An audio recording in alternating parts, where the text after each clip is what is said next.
నమస్తే, welcome to college TV. Telangana రాష్ట్రంలో జరుగుతున్నటువంటి లంబాడా వర్సెస్ ఆదివాసీలకు సంబంధించినటువంటి అంశం ఏతుందో రోజుకొక కొత్త మలుపు తిరుగుతూ ఉంది. అయితే ప్రధానంగా తుడుందెబ్బ రాష్ట్ర అధ్యక్షులు ఎవరుతున్నారో మహిపత్ హరిన్ కుమార్ చేసినటువంటి ఒక కామెంట్స్ ఏవైతున్నాయో దానికి సంబంధించినటువంటి చిచ్చు ఏతుందో రోజు రోజుకు చాలా పెద్ద ఎత్తున రగులుతున్న విషయం చూస్తా ఉన్నాం. సో దానిలో భాగంగా ఆయన చాలా పెద్ద ఎత్తున చర్చకు దారితీసిండు. సో లంబాడీలకు సంబంధించినటువంటి అసలు అక్రమంగా ఎస్టీ జాబితాలకు వచ్చారని చెప్పేసి ఒక మాట మాట్లాడుతూనే ఇక్కడ స్థానికులు కాదు లంబాడాలు ఇక్కడ చాలా తక్కువ ఉంటారు, అంత మహారాష్ట్ర నుంచి కర్ణాటక నుంచి ఇక్కడికి వలస వచ్చి ఇక్కడ ఉన్నటువంటి స్థానిక లంబాడాలతో పాటు మా హక్కులను కూడా కంప్లీట్ గా వాళ్ళు దొబ్బి తింటున్నారు అనేటువంటి కోణంలో మాట్లాడుతూ చాలా రకాల సంచలన కామెంట్ చేయడం జరిగింది. సో దీని గురించి చాలా పెద్ద చర్చ జరుగుతోంది. సో మనం ఆల్రెడీ దీని మీద మల్టిపుల్ ఇంటర్వ్యూస్ చేయడం జరిగింది. డెప్త్ గా లోతుల్లోకి పోయి అసలు ఈ చరిత్ర ఆధారాలతో సహా మనం ఆల్రెడీ బయటికి తీస్తున్న విషయం మనం చూస్తా ఉన్నాం. సో ఇంకొంచెం కొన్ని అక్కడక్కడ మిస్ అవుతా ఉన్నట్టు అంశాలు కూడా వాటిని కూడా నివృత్తి చేసేటువంటి ఒక ప్రయత్నం చేస్తా ఉన్నాం. సో మనతో పాటు మన స్టూడియోలో రెడీగా ఉన్నారు సంజీవ్ నాయక్ గారు. ప్రస్తుతం లంబాడాలకు సంబంధించినటువంటి హక్కుల పోరాటాలు ఎప్పటి నుంచో కూడా తను కీలకంగా వ్యవహరిస్తా ఉన్నారు. ప్రస్తుతం సేవాలాల్ సేన ఫౌండర్ ప్రెసిడెంట్ గా ఉన్నారు. గతంలో జెడ్పీటీసీ కూడా పనిచేయడం జరిగింది. సో వారిని అడిగి ఈ అంశంలో వారు కూడా చాలా సీరియస్ గా పనిచేస్తున్నారు. నిన్న మహిపత్ హరిన్ కుమార్ చేసినటువంటి వ్యాఖ్యలు ఏవైతే ఉన్నాయో వాటికి నొచ్చుకున్నటువంటి లంబాడా సమాజం వైపు నిలబడి వాళ్ళ తరపున కంప్లీట్ గా డీజీపీకి రిప్రజెంటేషన్ కూడా ఇవ్వడం జరిగింది. సో వారిని అడిగి చాలా విషయాలు తెలుసుకునే ప్రయత్నిద్దాం. నమస్తే అన్న. నమస్తే అన్న. బాగున్నారా? బాగున్నామే. యా చెప్పండి. నిన్న మీరు మహిపత్ అరుణ్ మీద కంప్లైంట్ ఇవ్వడం జరిగింది. ప్రధానంగా అంటే ఆయన మిమ్మల్ని అంతా చాలా చాలా చాలా ఘోరాతి ఘోరంగా విమర్శించడం జరిగింది. సో ఇక్కడ లంబాడాలు ఇక్కడ స్థానికులే కాదు, మిమ్మల్ని గుండు గీసి కంప్లీట్ గా అక్కడ పంపేయాలని చెప్పేసి ఒక మాట అంటున్నాయి. ఇంకొక మాట అసలు ఇక్కడ మన దేశ వాసులే కాదు అనే విధంగా మాట్లాడడం జరిగింది. సో దీని గురించి మీరేమంటారు? అసలు సరే, డీజీపీ గారికి ఇచ్చినటువంటి విషయం వాస్తవమే. ఎందుకంటే చట్టం అనేది గౌరవిస్తాం. అవును. ఆ చట్టాన్ని మనం గౌరవించకపోతే ఉల్లంఘన చేసిన వాళ్ళం అవుతాం. అవును. సో మా మీద ఏదైతే ఆరోపణలు వాటితో పాటు బూతులు, అవును, బూతులతో పాటు అవమానాలు, అవును, మా తల్లులను అవమానిస్తూ, అవును, పందులతో మా తల్లులను పోల్చడం, అవును, గుండు గీక్తాం అంటే ముండి కత్తితోటి గుండు గీక్తాం అని, అవును, అవును. తర్వాత స్వయం బాబురావు గారు ఇంకో అడుగు ముందుకేసి ఇక బూత్ అనొద్దు కానీ అనే బూత్ను వాడడం ఏది పబ్లిక్ మీటింగ్ లో. అంటే ఈ రకంగా ఎందుకు మాట్లాడుతున్నారో వాళ్ళు సమాజానికి సమాధానం చెప్పాల్సిన అవసరం ఉంది. నాకు తెలిసి వీళ్ళు రెచ్చగొడుతున్నారు, క్లియర్ గా రెచ్చగొడుతున్నారు. ఒకటి, ఈ రెచ్చగొట్టడంలో మా వాళ్ళు కూడా కొంచెం ప్రోగేట్ అయ్యి వాళ్ళ మీద దాడులు చేయాలనో లేదా మనకు గొడవలు కావాలనో వాళ్ళ ఇంటెన్షన్ ఉండుండొచ్చు. లేదా ఈ ఉద్యమాన్ని నిరంతరం నడిపేయాలనే ఒక ఆలోచన అవకాశం ఉండొచ్చు. అయితే వీళ్ళకు వచ్చిన ఆలోచన కాదు ఇది. వీళ్ళ వెనకాల ఉండి నడుపుతున్నటువంటి వాళ్ళు చేస్తున్నటువంటి ప్రయత్నం అనేది నేను మొదటి నుంచి చెప్తున్నా, ఇప్పుడు కూడా స్టిక్ అనే ఉన్నా. దాని మీద డీజీపీ గారికి కలిసి చెప్పినాం. నేను మీకు దానికి సంబంధించిన వీడియోలు కూడా నేను డీజీపీ గారికి కలిసినప్పుడు చెప్పినా. నేను ఏం చెప్పినాను సార్, ఇది ఒకసారి విందామా? రేవంత్ రెడ్డి ప్రభుత్వం ఎస్సీలలో వర్గీకరణ చేసింది. రేవంత్ రెడ్డి ప్రభుత్వం బీసీలకు 42% రిజర్వేషన్ ఇచ్చింది. ఎన్నికల ముందు కూడా రేవంత్ రెడ్డి స్వయాన మా ముంగట్నే ఆదివాసీ నేతల ముంగట కోయినాడు, రంగేశ్వర్ ఉన్నాడు, ఇంకా మిగతా లీడర్ ఉన్నారు. నేను కనుక ముఖ్యమంత్రి అయ్యేందుకు బరాబరిగా ఎస్సీ వర్గీకరణ చేస్తా, బీసీల సమస్యని పరిష్కరిస్తా, లంబాడీ ఎస్టీలు కాదనే సమస్యలు కూడా పరిష్కరిస్తారు అన్నాడా రేవంత్ రెడ్డి? అట్లా అనంది అంత పబ్లిక్ మీటింగ్ లో నా ప్రశ్న కూడా అదే రేవంత్ రెడ్డి గారికి కానీ ప్రభుత్వానికి, మీరు ప్రభుత్వంలో రావడం కోసం ఎస్సీల దగ్గరికి పోయి ఎస్సీల వర్గీకరణ అని చెప్పి, బీసీల దగ్గరికి పోయి 42% అని చెప్పి, ఇక ఎస్టీల దగ్గర వచ్చేసరికి ఈ గోదావరి బెల్ట్ మొత్తం రిజర్వేషన్ నియోజకవర్గాలు మొత్తం మాకు రావాలంటే మీ డిమాండ్ ఏదైతుందో తనే చెప్పింది కదా. అందరున్నారు, నేను ఒక్కనే కాదు, సీతక్క కూడా ఉన్నారు అని చెప్పేసి అన్నారు కదా. అన్న తర్వాత రేవంత్ రెడ్డి గారు డైరెక్ట్ గా మమ్మల్ని అందరినీ కూర్చోబెట్టి మాట్లాడి చెప్పిన తర్వాత ఇక అన్నడా అంటే దానికి సమాధానం నేను కాదు చెప్పాల్సింది, రేవంత్ రెడ్డి గారు చెప్పాలి. అంటే రేవంత్ రెడ్డి గారు ఆ రోజు వీళ్ళకి ఇచ్చిన మాట ప్రకారమే వీళ్ళు ఇవాళ ఉద్యమం చేస్తున్నది నేను బలంగా నమ్ముతున్నా. దాంట్లో ఎటువంటి అనుమానం లేదు.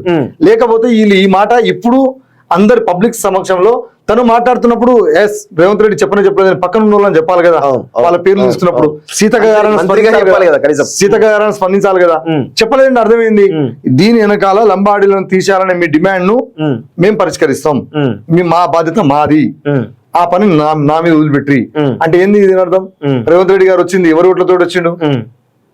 ఆయనే చెప్పిండు కదా, తనే చెప్పి ఒప్పుకున్నాడు కదా. అవును. లంబాడీలు మా మొత్తం వన్ సైడ్ వేసిరు, ఇంద్రమ్మ అంటే లంబాడీలకు బాగా ఇష్టం, అందుకని కాంగ్రెస్ పార్టీకి ఓట్లు వేసి మమ్మల్ని ఈ ప్రభుత్వం తెచ్చిందే మీరని చెప్పి 100 సార్లు చెప్పిన సందర్భాలు కదా. అవును. మరి లంబాడీల మీద ఎందుకు ఈ కుట్ర చేస్తానికి పోతున్నాడు?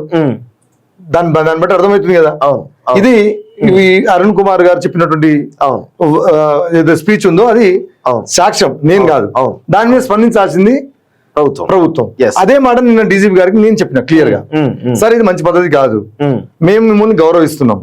రేవంత్ రెడ్డి గారు నిజంగా మా ఓట్లతోటే పైకి వచ్చిండని మాకేమైనా గౌరవించాలనుకుంటే ఏం చేయలేదు, ఏం చేయొద్దు, ఏం చేయనకరు లేదు, ఏం చేయలేదు కూడా. కానీ ఈ రకమైనటువంటి పద్ధతుల్లో మీ వాళ్ళు మీరు మాట్లాడిస్తున్నారు అనేది, మీ గవర్నమెంట్ మాట్లాడిస్తున్నారు అనేది క్లియర్ గా చెప్తున్నారు. దీన్ని మీరు ఖండించకపోతే మీరు ఖచ్చితంగా చేయించడానికి మేము భావించాల్సి వస్తుంది. నెంబర్ 1. నెంబర్ 2, సార్ ఇది ఎక్కడో కాదు, సుప్రీంకోర్టులో కేసు పెట్టింది తెల్ల వెంకటరావు గారు, స్వయం బాబురావు గారు, ఇద్దరు కూడా మీ కాంగ్రెస్ పార్టీ సంబంధించిన, మీ ప్రభుత్వం సంబంధించిన మనుషులే.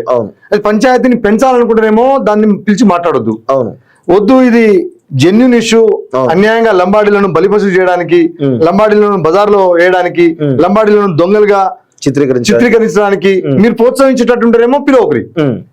ఇది మేము లంబాడీల, మీరు ఆదివాసీ లంబాడీల మధ్య జరుగుతున్నటువంటి ఈ చిచ్చు అవుతుందో దీన్ని సమస్య పోవడానికి ప్రభుత్వం కనుక చర్యలు తీసుకొని చర్చలకు పిలిస్తే నేనేమంటున్నా అంటే, ప్రభుత్వము నిజంగా వాళ్ళ ఎమ్మటి సపోర్ట్ లేదంటే వాళ్ళని పిలిచి 2 నిమిషాల్లో విత్డ్రా చేయించవచ్చు, పెద్ద పని కూడా కాదు. 2 నిమిషాల్లో విత్డ్రా పక్కన పెట్టి విత్డ్రా చేస్తే మీరు చర్చల అదే చెప్తున్నా విత్డ్రా చేసిన తర్వాత చర్చలకు ఎందుకు రావు? మేము మాకేం కావాలి, సఫలమైన తర్వాతనే మేము విత్డ్రా చేసుకున్నాం అంటే అప్పుడు ఏదైనా ఏ చర్చలకైనా ఎక్కడికైనా సిద్ధం. ఇప్పుడు వాళ్ళు చేస్తున్న ఆరోపణలు ఎంత అడ్డగోలుగా మాట్లాడుతున్నారు. సమాజం మొత్తాన్ని మమ్మల్ని ఒక దొంగల్లాగా క్రియేట్ చేసి వాళ్ళ సొమ్మును మేము అన్యాయంగా తీసుకుంటున్నట్టు, వాళ్ళ సొమ్మును మొత్తం అప్పనంగా మేము వాడుకుంటున్నట్టు, సమాజంలో మమ్మల్ని ఒక దొంగలుగా, నిజంగా మనిషి అనేటోడు ఎవడు మాకు సపోర్ట్ చేయకుండా ఉండాలని ఒక ఏకైక లక్ష్యం పెట్టుకుని వాళ్ళతో పని చేయిస్తున్నారు వీళ్ళు వెనక ఉండి. ఇది మా ఆవేదన. లేకపోతే తక్షణమే స్పందించి కూర్చోబెట్టించి పరిష్కారం, వాళ్ళ డిమాండ్ ఏంది, పరిష్కారం కావాలంటే అసలు వాళ్ళ ఆలోచన ఏంది, నిజంగా మేము అక్రమంగా వచ్చినామా, అక్రమంగా వస్తే ప్రభుత్వం ఏం చెప్పాలి, సిఎస్ చెప్పాలి, ట్రైబల్ వెల్ఫేర్ సెక్రటరీ చెప్పాలి, వాళ్ళు చెప్పాలి. ఇప్పటిదానిక ఒక స్టేట్మెంట్ ఎందుకు ఇయ్యరు? ప్రభుత్వం నుంచి ఒక ప్రకటన ఎందుకు చేయరు? లంబాడీలు అక్రమంగా రాలేదు, సక్రమంగానే వచ్చిర్రు లేదా అక్రమంగానే వచ్చిర్రు, ఏదో ఒకటి ఇవ్వాలి కదా. ఈ పాయింట్ మనం మాట్లాడదాం. నా దగ్గర ఆల్రెడీ అరుణ్ చెప్పినటువంటి డేటా ఉంది. 1961లో 96,000, 1971లో 1,32,000, 1981లో 11 లక్షలు. అంటే 71 నుంచి 81కి 10 లక్షల మంది ఎట్లా పెరిగారు అనేది పంపిన. ఇప్పుడు ఇది చూడండి, ఇక్కడ తెలంగాణలో లంబాడీస్ ఇన్ ఆంధ్రప్రదేశ్ అండ్ తెలంగాణలో 1971 సెన్సస్ 1,32,424 ఉంది. 81లో 11,58,342 ఉంది. ఇక ఇది ఇక్కడ నుంచి ఇక్కడికి 10 సంవత్సరాలకు 10 లక్షల మంది ఎట్టొస్తారు అనేది వాళ్ళు అడుగుతున్న డిమాండ్ అన్న. నేను మళ్ళా చెప్తున్నా, దయచేసి మీరు కూడా అందరూ అర్థం చేసుకోవాలి. 1971 లో తెలంగాణలో ఉన్న లంబాడీలు అప్పటికే డీనోటిఫైడ్ ట్రైబ్స్ ఉన్నారు. జనాభా లెక్కలు 1950 తర్వాత జనాభా లెక్కలు ఏ బేస్ లో చేసిరన్నా? ఎస్సీలు, ఎస్టీలు, మహిళలు, మొత్తం జనాభా టోటల్ పాపులేషన్, అందులో ఎస్సీలు ఎంతమంది, ఎస్టీలు ఎంతమంది, మహిళలు ఎంతమంది చేసిరు. బీసీలు చేయలేదు, ఓసీలు చేయలేదు. ఇది అవునా కదా చెప్పండి? సెన్సస్ అదే జరిగింది కదా. ఆ సెన్సస్ లో 1971 లో లంబాడీలు ఎస్టీల కింద ఉన్నారు కదా. ఎక్కడ? ఆంధ్రప్రదేశ్ లో. తెలంగాణలో ఎక్కడ ఉన్నారు? మేము తొలగించబడ్డామో లేదా కావాలని మిస్ చేసిన జాబితాలో డిఎన్టీలో ఉన్నాం కదా. డిఎన్టీలో ఉన్నప్పుడు మేము ఎస్టీ జనాభా లెక్కలు ఎట్టొస్తాం? పిచ్చోలు కాకపోతే దాన్ని పట్టుకొని ఎస్టీ జనాభా లెక్కల్లో లంబాడీలు ఈ జనాభా, ఎస్టీ జనాభా లెక్కల్లో లంబాడీలు 1,32,000 మంది ఉన్నారు. అంటే ఎక్కడ లంబాడీలు? ఉమ్మడి రాష్ట్రంలో ఉన్న ఆంధ్రప్రదేశ్ లో ఉన్న లంబాడీలు మాత్రమే కదా, తెలంగాణలో ఉన్న లంబాడీలు కాదు కదా. అంటే తెలంగాణలో ఉన్న లంబాడీలు అప్పటికి ఉన్నారు కానీ కౌంటబుల్ లేదు, సెన్సస్ లో రాలేదు. ఎందుకంటే బికాస్ ఎస్టీ కాదు కాబట్టి, ఎస్టీలో లేరు కాబట్టి, వాళ్ళ టెక్నికల్ అంశంలో ఎస్టీలో లేరు కాబట్టి. 81 లో మేము 11 లక్షలు ఎట్టు వచ్చినాం అంటే 76 లో 108/76 అమెండ్మెంట్ మీరు రోజు మీరు దాని మీద చర్చ పెడుతున్నారు. ఏకే చందా కమిటీ అని చెప్పింది, లోకూరు కమిటీ సూత్రాలు ఏమున్నాయని మనం చర్చించుకుంటున్నారు. మనం కూడా చాలా మంది చెప్పినారు. దాని ప్రకారం 76 లో మేము వచ్చినాం కదా. 76 లో మేము వచ్చినప్పుడు తెలంగాణలో ఉన్న లంబాడిలో జనాభా ఎక్కువ ఉన్నది. ఆ రెండు కలిసినాయి కాబట్టి రెండు కలిసాం కాబట్టి 11 లక్షలు వచ్చింది. దీంట్లో ఎక్కడ మేము అక్రమంగా వచ్చినట్టు? ఇక్కడ ప్రధానంగా ఇక్కడ అరుణ్ ఇంకొక పాయింట్ చెప్తాను, చెప్పండి. ఇక్కడ ఎవరైతే తక్కువ ఇదైతే క్లారిటీ వచ్చింది కదా? క్లారిటీ వచ్చింది. అంటే మేము ఎస్టీలలో 71 కు 81 కు మధ్యన వచ్చేసరికి మా జనాభాను ఎస్టీ జనాభాలో తీసుకోకపోవడం తోటి మా జనాభా అప్పుడు సెన్సస్ లో కనబడలేదు. 81 లో మేము అప్పటికి వచ్చేసినాం కాబట్టి 81 లో మేము కనబడలేదు. తెలంగాణలో ఉన్న లంబాడీలు కూడా ఉండేసరికి ఎక్కువ కనబడతారు. దాన్ని పట్టుకొని మొత్తం గాయ చేస్తారు. ప్రధానంగా మహారాష్ట్ర నుంచి రాతోడ్లు గాని, కర్ణాటక నుంచి నాయకులు గాని, ఇలా అక్కడ ఉన్నటువంటి బీసీలు అందరూ ఇక్కడికి వచ్చి ఎస్టీలుగా అయినరు అనేది ప్రధానమైనటువంటి వాదన. అక్కడ రిజర్వేషన్ లేవు కాబట్టి. సో అదే దాని గురించి మీరు మైపతి అరుణ్ కుమార్ అనేటోడు ఇక్కడ వచ్చి చెప్పక ముందే వలసగా అక్రమంగా ఎవరన్నా వస్తే అడ్డుకున్నదే లంబాడీలు, స్థానిక లంబాడీలు. ఎగ్జాంపుల్ సుమన్ రాథోడ్ గారని ఖానాపూర్ లో ఎమ్మెల్యేగా పోటీ చేసినప్పుడు ఎస్టీ ఆమె లంబాడీనే మహారాష్ట్ర నుంచి ఇక్కడ వచ్చి పోటీ చేసి ఎస్టీ రిజర్వేషన్ పోటీ చేసిందని కేసు పెట్టిందే మా గోవింద్ నాయక్. కేసు పెట్టిందే మా గోవింద్ నాయక్. అనర్హత వేయించిందే మా గోవింద్ నాయక్, మా లంబాడి బిడ్డ. అంటే మేము ఎందుకు చూస్తూ ఊరుకుంటాం? ఇది వాళ్ళ ఆలోచన మొత్తం దృష్టి మళ్ళిస్తున్నారు తప్ప మేము ఎక్కడ కూడా అక్రమదారులను ఎక్కడ కూడా ప్రోత్సహించే సందర్భాలు లేవు. ఇది అది తెలుసుకోవాలి. ఆయన పెట్టింది ఎక్కడ లేదు. వాళ్ళకి ఎందుకు చేస్తున్నారు అనేది నేను ఇక ముందు భవిష్యత్తులో చెప్తా. కానీ ఉన్న మాట ఏంటంటే మేము అడ్డుకున్నాం అనేది మీరు గమనించాలి. ఓకే, అంటే పొలిటికల్ సంబంధించిన అంశం కాబట్టి మిగతా పొలిటికల్ కాదు, ఉద్యోగాల్లో కూడా ఏజెన్సీ సర్టిఫికెట్ రానిటువంటి వాళ్ళు ఒకవేళ తీసుకున్నా అడ్డుపడ్డది కూడా మా కాంపిటీషన్ కదండి. మా కాంపిటీషన్ కదా, మా ఉద్యోగం తీసుకున్నా మా కాంపిటీషన్ కదా, మాకు కూడా కాంపిటీషన్ కదా. తను ఎవరో బయట నుంచి వచ్చి కార్పొరేట్ విద్యలు చదువుకుంటా ఏజెన్సీలు ఉన్న ఎస్టీలకు అన్యాయం చేస్తుండే మాకు కూడా కాంపిటీషన్ కదా. అది వాళ్ళు ఆలోచన ఒక్కటి, తెలిసి వచ్చిరో తెలియకొచ్చిరో తీసుకున్నారు. ఏంటంటే మేము లంబడోళ్ళం అంటే లంబాడీలు ఎస్టీ జాబితాలో ఎవడన్నా తెలిసి తెలియక నా ఆఫీసర్లు సర్టిఫికేట్ ఇస్తుండొచ్చు 5-10 మందికి. దాన్ని పట్టుకొని మొత్తం లంబాడీలను ద్రోవులుగా చిత్రీకరించే కుట్ర చేయొద్దు అనేది నా యొక్క ఆవేదన. అంటే కొంత జరిగిందని మీరే అంటున్నారు. కొంతమంది మేము అడ్డుకున్నారు. కొంత జరిగిన మాటలు మేము అగ్రి అవుతాం. ఎందుకంటే ఆదిలాబాద్ ప్రాంతంలో అది కూడా ఎక్కడ కూడా కాదు, రాష్ట్రం మొత్తం కాదు. నల్గొండ లంబాడీలకు వలస రాలేదు, వరంగల్ రాలేదు, ఖమ్మం రాలేదు, ఇటు మహబూబ్నగర్ రాలేదు, రంగారెడ్డి రాలేదు, మెదక్ రాలేదు, నిజామాబాద్ రాలేదు, కరీంనగర్ రాలేదు. ఆదిలాబాద్ లో కొంత ప్రాంతం, అది మహారాష్ట్ర బార్డర్ ఉన్నటువంటి ప్రాంతంలో కొందరు వస్తే చుట్టాల పక్కల్లో లేదా అప్పుడు ఉన్నటువంటి నిజాం కింద ఉన్నటువంటి పరిస్థితుల్లో మనము అక్కడ ఉండిపోయి ఉండొచ్చో, లేదా అక్కడి నుంచి ఇక్కడ భూములు ఉంటాయి వాళ్ళు మా లంబడోళ్ళై. ఏది అక్కడ ఉన్న లంబాడీలకు కూడా ఇక్కడ భూములు ఉన్నాయి. మరి ఆ భూముల కోసం వచ్చి ఉండొచ్చో, ఏదైనా జరిగితే 1-2 పొరపాట్లు జరగవచ్చు. మనం ముద్ద తింటాము, మెతుకులు పడుతూనే ఉంటాయి. ఇంకొక పాయింట్ ఏంటంటే 1975కు ముందు ఈ తెలంగాణ రాష్ట్రంలో తండాలు లేవు. వీళ్ళందరూ కూడా మహారాష్ట్ర నుంచి వలస వచ్చుకుంటా ట్రైన్ రూట్లలో అటు సిర్పూర్ కాగా నుంచి మొదలెట్టుకుంటే ఇక్కడ వరకు కూడా ట్రైన్ రూట్లలో తండాలు ఏర్పాటు చేసుకున్నారు. మీకు ప్రధానమైనటువంటి వాదన. మీకు చెప్పాలి, నిజాం భారత రాజ్యాంగం రాకముందు నిజామే కదా ఇక్కడ. అవును, హైదరాబాద్ రాష్ట్రానికి ఏలింది ఎవరు? నిజామే కదా. ఇక భారత రాజ్యాంగం తర్వాత మాట్లాడుతున్నారు అరుణ్ కుమార్, దానికంటే ముందు మాట్లాడతా. మీకు ఆ నిజాం కాలంలో జనాభా లెక్కలకు సంబంధించి పంపిన ఇది 1881 ఒకసారి 1881 చూడండి, 1881 ఉంది కదా. 1881 to 1891 మా ట్రైబల్ మా లంబాడి ఇక్కడ కింద ఒక్క నిమిషం అన్న. ఇగో చూడండి, ఇగో ఈ లంబాడా మేము ఎస్టీలో ఉన్నామా లేవన్నా? ఎక్కడి నుంచి 1881 నుంచి 1941 వరకు ఉన్నామా లేవా? అంటే తండాలు లేకుండా లంబడోళ్ళు ఎస్టీలో ఉంటారా? ఇది ఒకటే కాదు, తీయండి. మా కోసం నిజాము మాకు ట్రైనింగ్ క్లాసులు పెట్టినాడు, ట్రైనింగ్ ఇన్స్టిట్యూట్స్ పెట్టినాడు. మా భాష మాకే కాదు, కోయలకు సంక్షేమం, ట్రైబల్ సంక్షేమం కింద నిజాం గారు పెట్టినటువంటి అది కాదన్న. ముందు ఇది కోయలకు సుదిమల్ల అని ఇళ్ళ దగ్గర ఉంటది, అక్కడ ఒక ఇన్స్టిట్యూట్ పెట్టినాడు. మాకేమో తొర్రూరు దగ్గర పెట్టినాడు అన్నా, గోళ్ళకేమో ఉట్నూరు ఏరియాలో పెట్టినాడు. కోయలకు సుదిమల్ల పెట్టినాడు, మాకు తొర్రూరులో పెట్టినాడు నిజాం రాజు. ఓకే, ఏది మా భాష బాలాజీ దాస్ అని మా దాంట్లో మా మొత్తం కల్చర్ మొత్తం తన పాట రూపేణ బుర్రకథలా చెప్పుకుంటూ పోయేట్టు. ఓకే, తను చెప్తుంటా పోతుంటే వీళ్ళకి తెలుగు ఉర్దూ రావడం కోసం అని మాకు సపరేట్ ఇన్స్టిట్యూట్స్ పెట్టినాడు. కోయలో కూడా ఇన్స్టిట్యూట్ పెట్టినాడు. ట్రైబల్ సంక్షేమం కింద పెట్టినాడు, ఆయన జనరల్ గా పెట్టలే. ఓకే, అంటే తొర్రూరులో మాది ఉంది, ఇప్పటికీ సాక్ష్యం. సుదిమల్లలో కోయలకు ఉంది, గోండ్లకు ఉట్నూరులో ఉంది. ఇక మేము తండాలు లేకుండా మాకు ఇది అసలు ఏమన్నా లాజిక్ మాట్లాడినా అర్థం పర్థం ఉండాలి కదా. తండాలు లేవని ఆయన ఎవరో వదిలిపోతే ఇక మాది మేము మొత్తం ఇక ఆ శీలాన్ని పరీక్షించుకునే పనులు పడాలి. మేము ఇది ఎక్కడ న్యాయం ఇది? మేము తండాలు ఉన్నావా లేవా అనేది నేను చెప్పిన మాట కాదు కదా. వాళ్ళ దేవుడు హైమన్ డార్ఫ్ ఇచ్చినటువంటి నివేదిక ఇది. హైమన్ డార్ఫ్ రాసినటువంటి పుస్తకం, ఆ పుస్తకం నుంచి ఇచ్చిన ఇది.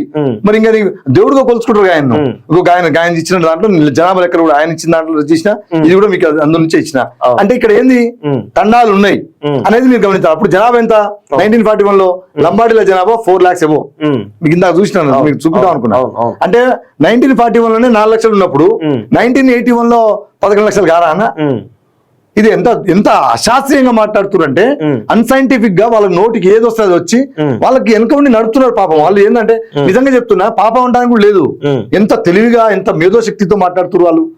మమ్మల్ని వాళ్ళు ఏమన్నారు, ఒక్క కామా పెట్టడానికి కూడా చిన్న పదాన్ని యాడ్ చేయాలన్న కూడా రాజ్యాంగంలో సవరణ జరగాలని, ఒక కామాకు చిన్న పదానికే నువ్వు రాజ్యాంగ సవరణ జరగాలని ఎంత తెలివినోనివి, అంత తెలివిమంతునివి. ఇంత పెద్ద కమ్యూనిటీని, ఇంత హ్యూజ్ కమ్యూనిటీని ఎస్టీలో కలపడం అనేది, అంత కామా ఫుల్ స్టాప్ పెడతానికి సవరణ జరుగుతుంది, మాది పెడతానికి మాత్రం జరగకుండా మేము అడ్డంగా లోపల జోలిపెట్టినాము. ఇవన్నీ పిచ్చి మాటలు. ఇది ఒక రెచ్చగొట్టే పద్ధతుల్లో, అంటే మేము దోపిడిదారులు అన్నట్టుగా మైపతి కుమార్ అయితే పని కట్టుకొని కాళ్ళకు బలపాలు వేసుకొని తిరుగుతున్నారు. ఎందుకు ఈ తెలంగాణలో లంబాడీలు 1976 ముందు వరకు కూడా ఎందుకు ఎస్టీ జాబితాలో మీరు అన్నారు చరిత్ర మొత్తం మీరు దాదాపు 1891 నుంచి మనం చూస్తా ఉన్నాం కదా మీరు. సో ఇన్ని సంవత్సరాలు మీరు ఈ గ్యాప్ లో 26 సంవత్సరాల గ్యాప్ లో దానికంటే ముందు మిలిటరీ పాలన నడుస్తుండే మన దగ్గర. ఈ భారత రాజ్యాంగం అమలయ్యే నాటికి తెలంగాణలో మిలిటరీ పాలన నడుస్తుంది. అప్పటికే 1940లో కొమరం హత్య గావించబడతాడు. దాని తర్వాత హైమన్ డార్ఫ్ అనేట ఆయన ఒక రిపోర్ట్ తయారు చేస్తాడు, tribal act, land elevation act అని. ఆ రిపోర్ట్ ఒకటి ఇస్తాడు. ఆ రిపోర్ట్ లో ఏంటంటే, ఈ ఎవరైతే హైమన్ డార్ఫ్ ఉన్నాడో మాకు వ్యతిరేకం. ఇగో 1941 వరకు మీకు చూపించిన దాని ప్రకారం ఉన్నది. ఆ 1941 తర్వాత 1943-44 లో ఆయన ఒక రిపోర్ట్ ఇచ్చిపోతాడు. దాన్ని తీసుకుంటారు, దాంట్లో మా పక్కకు పెట్టేస్తారు కావాలని. ఎందుకంటే బ్రిటిషర్స్ కు మేము మొదటి నుంచి కూడా ఆనాడు బ్రిటిషర్స్ కు వ్యతిరేకంగా వాళ్ళ కుట్రలను బహిర్గతం చేసింది మేము. అందుకనే వాళ్ళు 1871 లో క్రిమినల్ ట్రైబల్ యాక్ట్ లో మమ్మల్ని పెడతారు. అసలు క్రిమినల్ ట్రైబ్స్ అంటే ఏంది అసలు ఒకసారి కరెక్ట్ చెప్పండి. దాన్ని నెగిటివ్ వర్డ్ తీసుకుంటున్నారు ఒకసారి. అదే ఇప్పుడు మా దౌర్భాగ్యం అది. మా తాతలు ముత్తాతలకు క్రిమినల్ ట్రైబల్ యాక్ట్ అనే సంగతి తెలియదు. మనకే నిజాం కింద కూడా అప్పుడు భారతదేశము బ్రిటిషర్స్ కింద ఉన్నటువంటి భారతదేశంలో 1871 లో క్రిమినల్ ట్రైబల్ యాక్ట్ వచ్చినప్పుడు ఎందుకు వచ్చింది అంటే, వీళ్ళు దొంగలను రాలేదన్న. పోర్చుగీస్ వచ్చిన తర్వాత, సిపాయిల తిరుగుబాటు తర్వాత ఏం జరుగుతుంది, బలహీనమైన రాజ్యాలను చేతులు పట్టుకోవడానికి ప్లాన్ చేస్తాడు, తీసుకుంటాడు. తీసుకుంటే అప్పుడు సమాచార వ్యవస్థ లేదు, ఇప్పుడున్న టీవీలు లేవు, ఫోన్లు లేవు, ఏ వ్యవస్థ లేదు.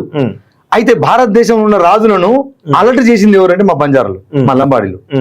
వాళ్ళు అలర్ట్ చేసి ఎట్లా చేసిరంటే, ఫలానా బ్రిటిషర్స్ అందరిని ఆక్యుపై చేసుకుంటారు, మన రాజ్యాన్ని మొత్తాన్ని చేసుకోవడానికి ప్రయత్నం చేస్తున్నారు అని ఈ సమాచారం ఎట్లా చెప్పారంటే, మేము ఎడ్ల బళ్ళ మీద వెళ్ళేవాళ్ళం. ఎడ్ల బళ్ళే మాకు ఇల్లు. ఎడ్ల బళ్ళు మొత్తం రోడ్డు మీద ఆగితే తండాది. అంటే మేము అట్లా అన్ని పనులకు, వ్యవసాయము, ఆవు, పశు పోషణ, ఈ పనులతో పాటు చిన్న చిన్న పనులు వాళ్ళకు అడవిలో దొరికేటి తీసుకోపోయి ప్రజలకి చేరవేయడం దానిలో మేము ఉన్నాం. ఈ క్రమంలో మాకు తెలుస్తున్నాయి అన్ని తెలిసి, ఆ కుట్రను గమనించి ఈ 15 మంది రాజులను ఏకం చేసి వాళ్ళ మీద తిరుగుబాటుకు మీటింగ్ ఏర్పాటు చేయించిందే మా బంజారా బిడ్డలు. అది కుట్ర పెట్టుకొని ఇది మొత్తం ఎంక్వైరీ చేసిరు.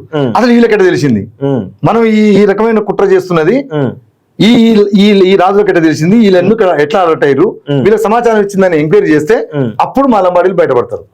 అప్పుడు ఈ ఎడ్ల బండ్ల మీద పోయే లంబాడీస్లను మీరు ఎక్కడ ఉంటే పొద్దున్న సాయంత్రం అటెండెన్స్ పెట్టాలి అని వాళ్ళకు ఆర్డర్ ఇస్తారు. అదే క్రిమినల్ ట్రైబల్ యాక్ట్. అట్లా క్రిమినల్ ట్రైబ్స్ అని వాళ్ళ పేరు. దాన్ని మా దౌర్భాగ్యం ఏమైంది, అది నార్త్ మధ్యప్రదేశ్ వరకు ఉండేది. 1926 లో సౌతర్న్ కూడా అప్లికబుల్ అయింది. అది మా దౌర్భాగ్యం ఏంటంటే, అప్పటికి మేము ఇందాక చెప్పినట్టు 1881 లో మేము లంబాడీలం ఎస్టీల కింద ఉన్నాం. మా తాతలు ముత్తాతలు చనిపోయిన క్రిమినల్ ట్రైబల్ కింద చనిపోయిండు. పాపం తెలియదు మేము ఏం చేసినామో తెలియదు, ఏం అన్యాయం చేసినా వాళ్ళకి ఏం అన్యాయం చేయాలి, అయినా ఆ ముద్రతోటి చచ్చిపోయి పాపం ఏం చేయకున్నా. అంటే ఎంత ఈ భారతదేశ స్వాతంత్రం కోసం మేము పోరాటం చేసిన వీరులము. మమ్మల్ని మా చరిత్రను కావాలని చరిత్ర రాసింది ఎవరైనా ఈ భారతదేశంలో? మొట్టమొదటి బ్రిటిషర్స్ కదా. ఎక్కువ ఆధారాలు వాళ్ళ దగ్గర నుంచి రాసినాయి కదా, అంతే కదన్నా. అంటే వాళ్ళు రాసింది మమ్మల్ని కావాలని, ఎందుకంటే మేము కమ్యూనిస్టులు ఉండడం కూడా మాకు, మేము కమ్యూనిస్టుల గొడుగు కింద మేము పోరాటాలు చేసిన సందర్భాలు ఉన్నాయి. మా ఠాణా నాయక చరిత్ర ఎప్పుడన్నా బయటకు వచ్చిందా అన్న? వీరోచితమైన పోరాటం చేసిన తెలంగాణ రైతాంగ సాయుధ పోరాటంలో, అంటే కమ్యూనిస్టు నాయకత్వం కింద పనిచేసిన అప్పుడు ఎస్టీలు బీసీలు వీరోచిత పోరాటం చేసారు. దీంట్లో మా పేర్లను మమ్మల్ని రానియకుండా ఒక పెద్ద కుట్ర జరిగింది. అసలు ఒక రకంగా చెప్పాలంటే ఈయన ఇండో ఆర్యులు మమ్మల్ని పోలుస్తున్నాడు కదా, వీళ్ళ చరిత్రను రాసింది ఈ ఇండో ఆర్యులనే అనబడే ఈ దొంగ ఆఫీసర్లు. ఆ పాలన చేస్తున్న క్రమంలో మొత్తం దోపిడీ చేసుకోవడానికి గానీ, మా మీద విషం చిమ్మడానికి గానీ వీళ్ళు రాసిన హైమన్ డార్ఫ్ కానించి వచ్చిన అధికారులు మొత్తం కూడా మాకు యాంటీగా, ఆ ఆర్యుల సంతతే మాకు యాంటీగా రాయడంతో మేము బజార్న పడుతున్నాం. మా చరిత్ర లేకుండా చేసిరు, మాకు ఆనవాళ్ళు లేకుండా చేసిరు, మా పోరాటం ఒక గుర్తింపు లేకుండా చేసిరు. అది మాకు జరిగిన నష్టం. సో వీళ్ళు వాళ్ళతో సోపతి రామ్జీగోండు మనం అంటుంటాం. అమిత్ షా గారు కూడా పోయి అమిత్ షా గారు కూడా పోయి దండేశుడు అవ్వ 1000 ఊరల మరి అని. మేము అవమానించట్లే ఉద్యమకారులను, జరిగి ఉండొచ్చు. మావి కూడా 100 ఉన్నాయి, మాది ఒకటి బయటకు రాదు. ఎందుకంటే అది మేము కనబడం వాళ్ళకు, మేము కనబడితే వాళ్ళకు కాంపిటీషన్ అనుకుంటారు. లేదా మేము చేసిన బ్రిటిషర్స్ కు చేసిన వ్యతిరేకమైన పోరాటం కావచ్చు. ఈ రకమైనటువంటి దాంట్లో మా లంబాడీలను అణిగి మనకి ఉంచాలనే ఆ రోజు నుంచే పెద్ద కుట్ర జరిగింది. అక్కడ హైమన్ డార్ఫ్ ఇచ్చినటువంటి లైన్ లో అది మిస్ అయింది. మిస్ అయినప్పుడు ఈ హడావుల్లో 1950 జనవరి 26 నుంచి ఏదో ఒకటి ఆయన ఈ land act, tribal act, land elimination act ఏదవుతుందో దాంట్లో ఉన్న లిస్ట్ తీసి ముందైతే పంపించేసారు. నేనేమంటున్నా అంటే అన్న, నిజమే కదా, 1950 జనవరి 26 రావడానికి నా సవాలు సమాధానం వాళ్ళు చెప్పాలి. వీళ్ళకి ఏ కమిషన్ చేసిరని ఎస్టీలో కలిపిరని, ఏ ఆర్టికల్ సవరణ చేసిరని, వీళ్ళకు 9 తెగలని పాడిందే పాట పాసిపడ దాసే అంటున్నారు కదా. వీళ్ళకి ఏ కమిషన్ తోటి, వీళ్ళు ఏ ఆర్టికల్ సవరణ తోటి వీళ్ళు ఎస్టీలో వచ్చిరనా చెప్తారా? వీళ్ళకి ఏ కమిషన్ వేసారు? మా కమిషన్ ఇంత లోకూర్ కమిషన్ ఎట్లుండాలో చెప్పింది, చందా కమిటీ ఎట్లుండే వాళ్ళని చేర్చే విధానం చెప్పింది, పార్లమెంట్ ఉభయ సభలో ఏం జరిగిందో చర్చలు జరిగిన సందర్భాలు ఉన్నాయి, ఎంపీల కమిటీలు ఉన్నాయి, జేపీసీ కమిటీ, రాష్ట్రపతి ఆమోదం ఉంటది. మాకు ఇంత జరిగితే కూడా నువ్వు ఇంత దుర్మార్గంగా మాట్లాడుతుంటావు. నువ్వు వచ్చింది ఏ ఆర్టికల్ ప్రకారం వచ్చినావు? ఏ సవరణ జరిగింది? నిన్న మొన్న హట్టి ఒక తెగ వస్తుంది కర్ణాటక నుంచి, హట్టి తెగ కూడా ఎస్టీలో కలిపిరు. ఈ దేశంలో 705 తెగలు ఉన్నాయి. 705 తెగలకు రాజ్యాంగ సవరణ అంటే ఏంది? ఈడబ్ల్యూఎస్ ఎగ్జాంపుల్ చెప్తా. ఈడబ్ల్యూఎస్ 10% రిజర్వేషన్ వచ్చింది. ఇది 103వ రాజ్యాంగ సవరణ వచ్చింది. 103వ రాజ్యాంగ సవరణ తర్వాత వచ్చింది. దీనికి రాజ్యాంగ సవరణ అవసరం లేదు. నీకు ఇచ్చినటువంటి లోకూర్ కమిటీలో 5 లక్షణాలు ఉన్నాయా లేవా? దానికి చందా కమిటీ పార్లమెంట్ ఉభయ సభలో ఆమోదం జరిగిందా లేదా? మెజార్టీ పార్లమెంట్ సభ్యులు గానీ అధికారులు గానీ చేసినటువంటి తీర్మానంలో ఉందా లేదా? ఇది మా ఒక లంబాడీలకే కాదు కదా, దాదాపుగా 400 తెగలన్నా. నేను ఎస్సీ కులాల గురించి మాట్లాడలే, ఎస్టీలో కలిసిందే 400 తెగలు దాదాపుగా ఇప్పటి వరకు 400 తెగలు కలిపిన 76 లో ఈ ఏరియా రిస్ట్రిక్షన్ రిమూవల్ యాక్ట్ 400 తెగలు మొత్తం కూడా వ్యతిరేకం చేయాలి కదా. ఎందుకు లంబాడీలను టార్గెట్ చేస్తారు? దీన్ని బట్టి ఏమర్థమవుతుందన్నా? దీన్ని బట్టి కంప్లీట్ గా మమ్మల్ని టార్గెట్ చేసే పద్ధతులు మాట్లాడుతున్నారు. ఇది బాధాకరం. ఇక్కడ నేను అడిగే పాయింట్ కు వాళ్ళు సమాధానం చెప్పాలి. వీళ్ళకి ఏ కమిషన్ వేస్తే వీళ్ళు ఎస్టీలు కాబట్టరు? ఏ రాజ్యాంగ సవరణలో రాజ్యాంగం బుక్ ఆయన తీసుకురమ్మను, నేను తీసుకొస్తా, చాలా నుంచి ఎక్కడ పెడదాం. వాళ్ళు ఈ 9 తెగలు రాజ్యాంగ సవరణ, ఫలానా 103వ రాజ్యాంగ సవరణ ఈడబ్ల్యూఎస్ కు 10% ఇచ్చినట్టు వీళ్ళకు ఏ రాజ్యాంగ సవరణ జరిగింది? ఇప్పుడు లోకూర్ కమిటీ చెప్పినప్పుడు 5 లక్షణాలు ఉన్నాయి. 5 లక్షణాలు లంబాడీలకు ఉన్నాయి అనుకుంటారా? 100% ఉన్నాయి కదా. మీకు తెలియదా? మనం చూద్దాం ఒకసారి దానికి సంబంధించి. చూడన్నా, ఇక్కడ దాని మీద మీరు గతంలో కూడా చాలా మందితో మాట్లాడినారు. మా మిత్రుడు రమేష్ కూడా మాట్లాడినాడు, చెప్పినాడు. అదే ఉంటాయి. ఏం దాని గురించి పెద్దగా మళ్ళీ తీయాల్సిన కూడా పని లేదు. మీరు ఆల్రెడీ తీసినారు. లక్షణాలు ఏముంది? భాష మాకు కొంచెం సిగ్గుపడడం, ఆ సమాజం నుంచి దూరంగా ఉండడం, మా కల్చర్ వేరు, మా పెళ్లిలు వేరు, మా భాష వేరు, ఆహారం వేరు, ఆర్యం వేరు, మా సపరేట్ వెనుకబాటుతనము. ఈ 5 లక్షణాలు సహజంగానే ఉన్నాయి. మా డ్రెస్ మీకు తెలుసు కదా, మా బంజారా డ్రెస్ చూసిన, మా భాష వేరు, మేము ఎవరైనా నలుగురు కలిస్తే కొంచెం సిగ్గుపడతాం, మేము అందరిలాగా చూసుకునేటోళ్ళం కాదు. ఇప్పుడున్న తెలివి అందరికంటే, అది అందరికి కూడా కాదు, కొందరికి ఉన్న మా లంబాడి దాంట్లో ఉన్న కొందరికి తెలివి మొత్తం జాతికి ఉన్నట్టు, అప్పుడు కూడా అదే తెలివి ఉన్నట్టుగా అనుకుంటున్నారు. ప్రధానంగా అడవిని ప్రధానంగా చేసుకుని జీవించేటువంటి తెగలు ఉంటారు కదా, తెగలు మీరు కాదు అనేటువంటి వాదన. వాళ్ళెవరు చెప్తానికి వాళ్ళెవరు అంటే చెప్తానికి మీరు అడవి మీద ఆధారపడడం గల మేము ఆదిమ తెగలం, కోయల ఆదిమ తెగలే, గోండు ఆదిమ తెగలే, మేమందరం ఆదివాసులం. ఆదిమ లక్షణాలు ఉన్నాయి కాబట్టి మేము గిరిజనులు కాగలిగినాం. మేము ఆదివాసులం అన్నా వాళ్ళెవరు చెప్తానికి? వాళ్ళ పాపం ఆ భ్రమలో ఉన్నట్టుంది, వాళ్ళు భ్రమలు ఉన్నారు. మేము ఆదివాసులు కాదని భ్రమలు ఉన్నట్టుంది. మేము ప్రధానంగా కాదు, వృత్తి 33 తెగలు కూడా తెలంగాణలో ఆదివాసులే. ఈ దేశంలో ఉన్న 705 తెగలు ఆదివాసులే. ఇది కాదనడానికి లేదు. లంబాడీలే కాదు. ప్రధానంగా నా ప్రశ్న ఏంటంటే, ఇప్పుడు లంబాడీల బంజారాలన్నా గానీ ఇవి అడవి మీద ప్రధానంగా ఆధారపడి జీవనం సాగించేటువంటి ఎందుకు కాలేదన్న? ఎట్లా అడవులలో కట్టెపుల్లలు తీసుకొచ్చి అమ్మి మా పిల్లల్ని చదివించిన చరిత్ర ఉంది మా తల్లులో. మీకు తెలియదా అన్న? నాగార్జున సాగర్ ఏందన్నా, అది ప్లేన్, అది అడవి కాదా? సాగర్ కట్టేటప్పుడు దాదాపుగా 240 తండాలు ఎవరి సాగర్ కట్టేటప్పుడు ఎవరు తండాలు వేసినా, ఏ ఊర్లు వేసినా తండాలు లేవని ఒక మూర్ఖంగా మాట్లాడిన మిత్రునికి చెప్తున్న తమ్మునికి, తండాలు కావన్నా లేచినాయి. చరిత్ర లేదా? అక్కడి నుంచి ఆలేరు వచ్చిన వాళ్ళు ఉన్నారు, అక్కడి నుంచి గుంటూరు పోయిన వాళ్ళు ఉన్నారు, అక్కడి నుంచి దేవరకొండ వచ్చిన వాళ్ళు ఉన్నారు. ఈ సాగర్ కట్టుతున్నప్పుడు జరిగినటువంటి నష్టం కాదా అన్న? మీకు ఎక్కడ జరగలేదన్నా? మాకు ఎక్కడ దొరకలేదు. మేము అడవిలో లేని ఎక్కడ దేవుడు కూడా పోవన్నా? ఎక్కడ రావాలట ఆయనకు? తండాలు అడవిలో లేని, నువ్వు లంబాడీలు అడవిలో లేరు అనే మాట అంటానికి ఏమన్నా కొంచెమన్నా ఆలోచన రావాలన్నా? చందంపేట ఏందన్నా, డిండి ఏందన్నా, అచ్చంపేట చుట్టుపక్కల తండాలు ఏందన్నా, ఈ కృష్ణ బెల్ట్ మొత్తం ఏంది, గోదావరి బెల్ట్ ఉన్న తండాలు ఏందన్నా? ఇప్పుడు ఓసీ ఆయన అంటున్నాడు కదా, బ్లాక్ మెయిల్ చేస్తున్నాడు కదా ఈ వ్యవస్థను, ఈ సొసైటీని బ్లాక్ మెయిల్ చేస్తున్నాడు కదా. మాకు ఓసీ మా బొగ్గులు మా తండాలు పోలేదా అన్న? మా కేటీపీఎస్ మా చుట్టూ పాలంచ చుట్టూ తండాలు, కేటీపీఎస్ చుట్టూ మా తండాలు కాదన్న, మా భూములు కాదన్న, ఆగమైంది. మా తండాలు కాదన్న. వాళ్ళ ఎంత 1-2 గ్రామాలు ఉంటాయి, మొత్తం మా తండాలే కేటీపీఎస్. ఇవాళ దామరచల్ల యాదాద్రి థర్మల్ ప్లాంట్ ఎవరిదన్నా? మా తండాలు, మా దామరచల్ల మా తండాలు కాదన్న. మాది పోయింది అక్కడ మొత్తం అడవి కాదా? అక్కడ దామరచల్ల మొత్తం అడవుల కింద అక్కడ ఉన్నటువంటి థర్మల్ ప్లాంట్ పడుతున్నారు మేము కాదా అన్న? ఏంది అసలు ఇది ఏ రకమైన బ్లాక్ మెయిల్ ఇది? ఎందుకు ఈ మాట చెప్తున్నాడు? ఇసుక నువ్వు రానియకు, నీ చాతకాంతనం వల్ల వస్తున్నది. ఇంకొక పాయింట్ ఏంటంటే, సమ్మక్క సారక్క అనేది ప్యూర్ గా వాళ్ళకి సంబంధించినటువంటి దేవుళ్ళ మీద కూడా రాజకీయాలు చేస్తే, ఆ కమిటీలో కూడా దాదాపు 7 లంబాడీలు ఉన్నారు. తప్పే ఉంది. ఆ దేవుని అందరు కొలిస్తే నువ్వు సంతోషించాలి. ఆ దేవుని అందరు కొలిస్తే ఎవరు ఆధిపత్యం చేసింది? ఎవరు ఆధిపత్యం చేసింది? కమిటీలో అంతా లంబాడీలు ఎక్కువ ఉన్నారు. తప్పు మాట. ఎప్పుడు లంబాడీలు ఎప్పుడు లేరు. కేసీఆర్ గారు భావించింది ఏంటంటే, తెలంగాణ వచ్చిన తర్వాత మనకు కావాలని ఇంటెన్షన్లీ ఆంధ్ర వాళ్ళు మన ఈ సమ్మక్క సారక్క జాతరలు గాని, లింగమంతుల జాతరలు గాని, మనకు తెలంగాణలో నిర్వహిస్తున్న జాతరలకు మనకు ఒక అనుబంధం ఉంది. ఇది అందరూ కులాలకు అతీతంగా, తెగాలకు అతీతంగా, మతాలకు అతీతంగా చేసుకుంటాం. జాన్పాడ్ దర్గా గారు కూడా అందరు కలిసిపోతారు. ఎక్కడ ఏ ఉర్సు కార్యక్రమం జరిగినా అందరు కలిసిపోతారు. ఏ జాతర జరుగుతారు కాబట్టి అందరి భాగస్వామ్యం, అందరి గుర్తింపు, ఆ గుడి డెవలప్మెంట్, ఆ జాతర గొప్పతనం రావడం కోసం కేసీఆర్ గారు అన్ని కులాలను ఉండాలని, ఎస్సీలు, ఎస్టీలు, బీసీలు అందరు ఉండాలి, అందరి దాన్ని ఓన్ చేసుకోవాలని పెట్టిండు. అది తప్ప ఇంకోటి కాదు. మాట ఎక్కువ మెజారిటీ మీరే ఉన్నారు అనిపిస్తాం. తప్పు. ఇప్పుడు కాంగ్రెస్ ప్రభుత్వాలు కూడా మీరే ఉన్నారు. ఎవరన్నారు? లెక్క నేను చెప్పుడు కాదు, తెలియదా అన్న? 12 మంది మాకు 2 ఎంపీలు, 12 మందిలో 7 ఎమ్మెల్యేలు ఎవరు? వాళ్ళే కదా. మేము ఎక్కడ ఆడున్నావు చెప్పే లేవు కదా. ఆయన చెప్పవను ఎంతసేపటికి మొత్తం వాళ్ళే ఏందన్నా? మేము 76 కంటే ముందు ఎమ్మెల్యేలు ఎవరు ఇక్కడ? వాళ్ళే కదా. మంత్రులు ఎవరు? నీ రామరావు, నీ భీమరావు కదా, మీ గోడు తెగలే కదా. మరి మీరేం చేసిరనా? ఈ 76 కంటే ముందు మీరు మంత్రులు చేసిరు కదా. దీన్ని ఆపొచ్చు కదా. లంబాడీల అక్రమం వస్తున్నా ఆపొచ్చు కదా అన్న. వాళ్ళ ఎంపీ కదా, భద్రాచలం ఎంపీ, ఆపొచ్చు కదా. ఇవన్నీ మనము దృష్టి మళ్లించి తప్పు దారి పట్టించి రెచ్చగొట్టే పద్ధతిలో పోతే మన జాతులు కొట్లాడుకుంటే నిజంగా మా లంబాడీలు ఇప్పటికీ అమాయకులు. ఆడగలుగుతుంది ఎవరు? ఇది హైదరాబాద్ లో పారిశుద్ధ్యంలో పనిచేస్తున్నది ఎవరు? రిక్షా దొక్కుతున్నది ఎవరు? కారు 10 కార్లు ఆపుదాం ఇద్దరం కలిసి. కార్ డ్రైవర్లు ఎవరు? 20 ఆటోలు ఆపుదాం. దాదాపుగా 18 ఆటోలు మా లంబడోళ్ళు ఉంటాయి. చెత్త బండ్లు ఆపుదాం. చెత్త బండ్లు మా వాళ్ళు ఉంటారు. ఇళ్లలో పనిచేసే కాడ మా వాళ్ళు ఉంటారు. ఏందన్నా ఇది అంతా?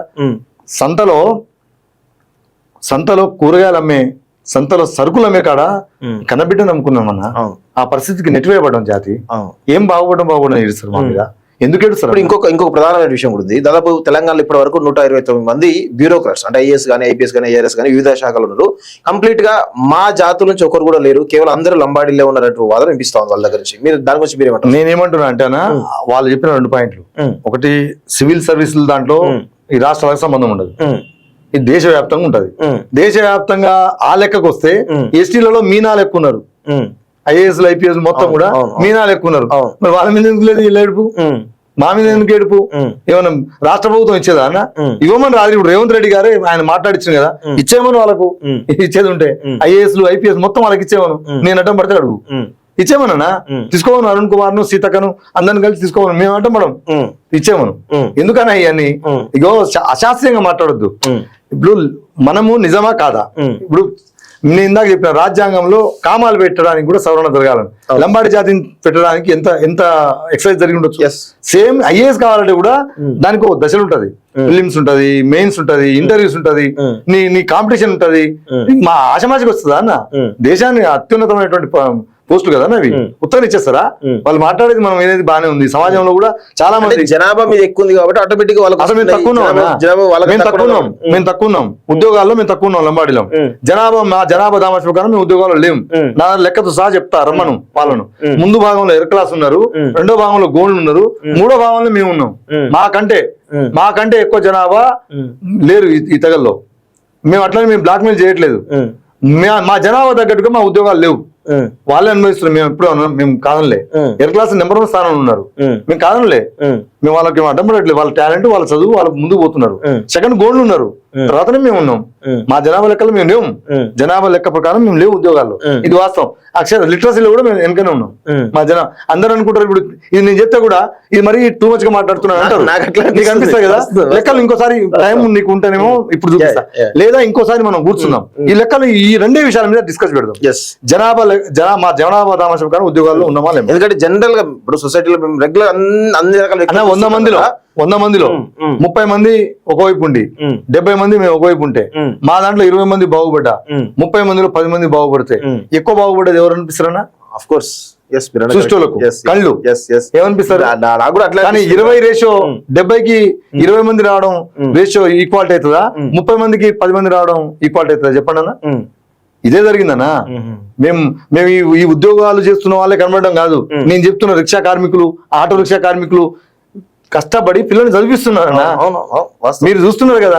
మరి వాళ్ళని అడగారు, చెత్త ఏరే కాడ, చెత్త బండ్లు తోలే కాడ వాళ్ళు కనబడట్లేదా అన్న? వాళ్ళు వెనకబడుతున్న మా జాతి ఎంత నీచమైన దీనమైన పరిస్థితులు ఉందో కనీసం కనబడట్లేదా అన్న? అమ్మాయిల అమ్మకాలు జరగలేదా? మరణాలు జరగలేదా? జరగలేదా అన్న? ఎందుకు మనం ఇట్లా మాట్లాడతాం? మేము ఎక్కువగా ఉన్నాం కాబట్టి మీ కంటికి మీకే వారికే కాదు ఈ సొసైటీ కూడా ఒక రకమైనటువంటి ఫీలింగ్ వచ్చేస్తుంది. మా బాధలే మీ సొసైటీకి రిక్వెస్ట్ చేస్తున్నాను నేను మొదటి నుంచి. నేను వాళ్ళు మాట్లాడిన మాటలు, వాళ్ళు పోల్చిన పోలికలు వాళ్ళని పోల్చట్లే. ఎనుకోండి నడుపుతున్న వాళ్ళకి నేను ఒక్కటే మాట చెప్పదలుచుకున్నాను. ఎప్పుడో ఒకసారి మాకు కూడా ఒక రోజు వస్తుంది. పాతాళాన్ని తొక్కకపోతే ఈ రివెంజ్ మొత్తం తీర్చుకోకూడదు. ఎవరికి వార్నింగ్ ఇస్తున్నాం? 100% అండి. ఎనుకోండి నడిపే వాళ్ళకి చెప్తున్నాం. వాళ్ళకి తెలుసు అది ఆధిపత్య మా జాతి వాళ్ళకి సంబంధించి వాళ్ళ జాతికి సంబంధించిన ఒకళ్ళిద్దరు నాయకులను ముందు పెట్టి తుపాకులు వాళ్ళ భుజాలను పెట్టి మనం కాల్చాలని చూస్తున్నారు. దాన్ని ఎట్టి పరిస్థితి దాని వల్ల ఆ యొక్క వెనకాల ఉండే వాళ్ళకి ఎలాంటి ఎందుకు లాభం జరుగుతుంది అన్న? రాజకీయము ఒక భాగం అయితే లగచర్ల ఇష్యూ కానించి మనం పిన్ టు పిన్ మాట్లాడుకోవడానికి టైం ఉందంటే మాట్లాడతాం. అదొకటి. Ponguleti Srinivasa Reddy great hand Bhadrachalam MLA గారు. నేను వారికి కూడా రిక్వెస్ట్ చేస్తున్నాను. మా ఓటుతో ఆయన గెలిచినాడు.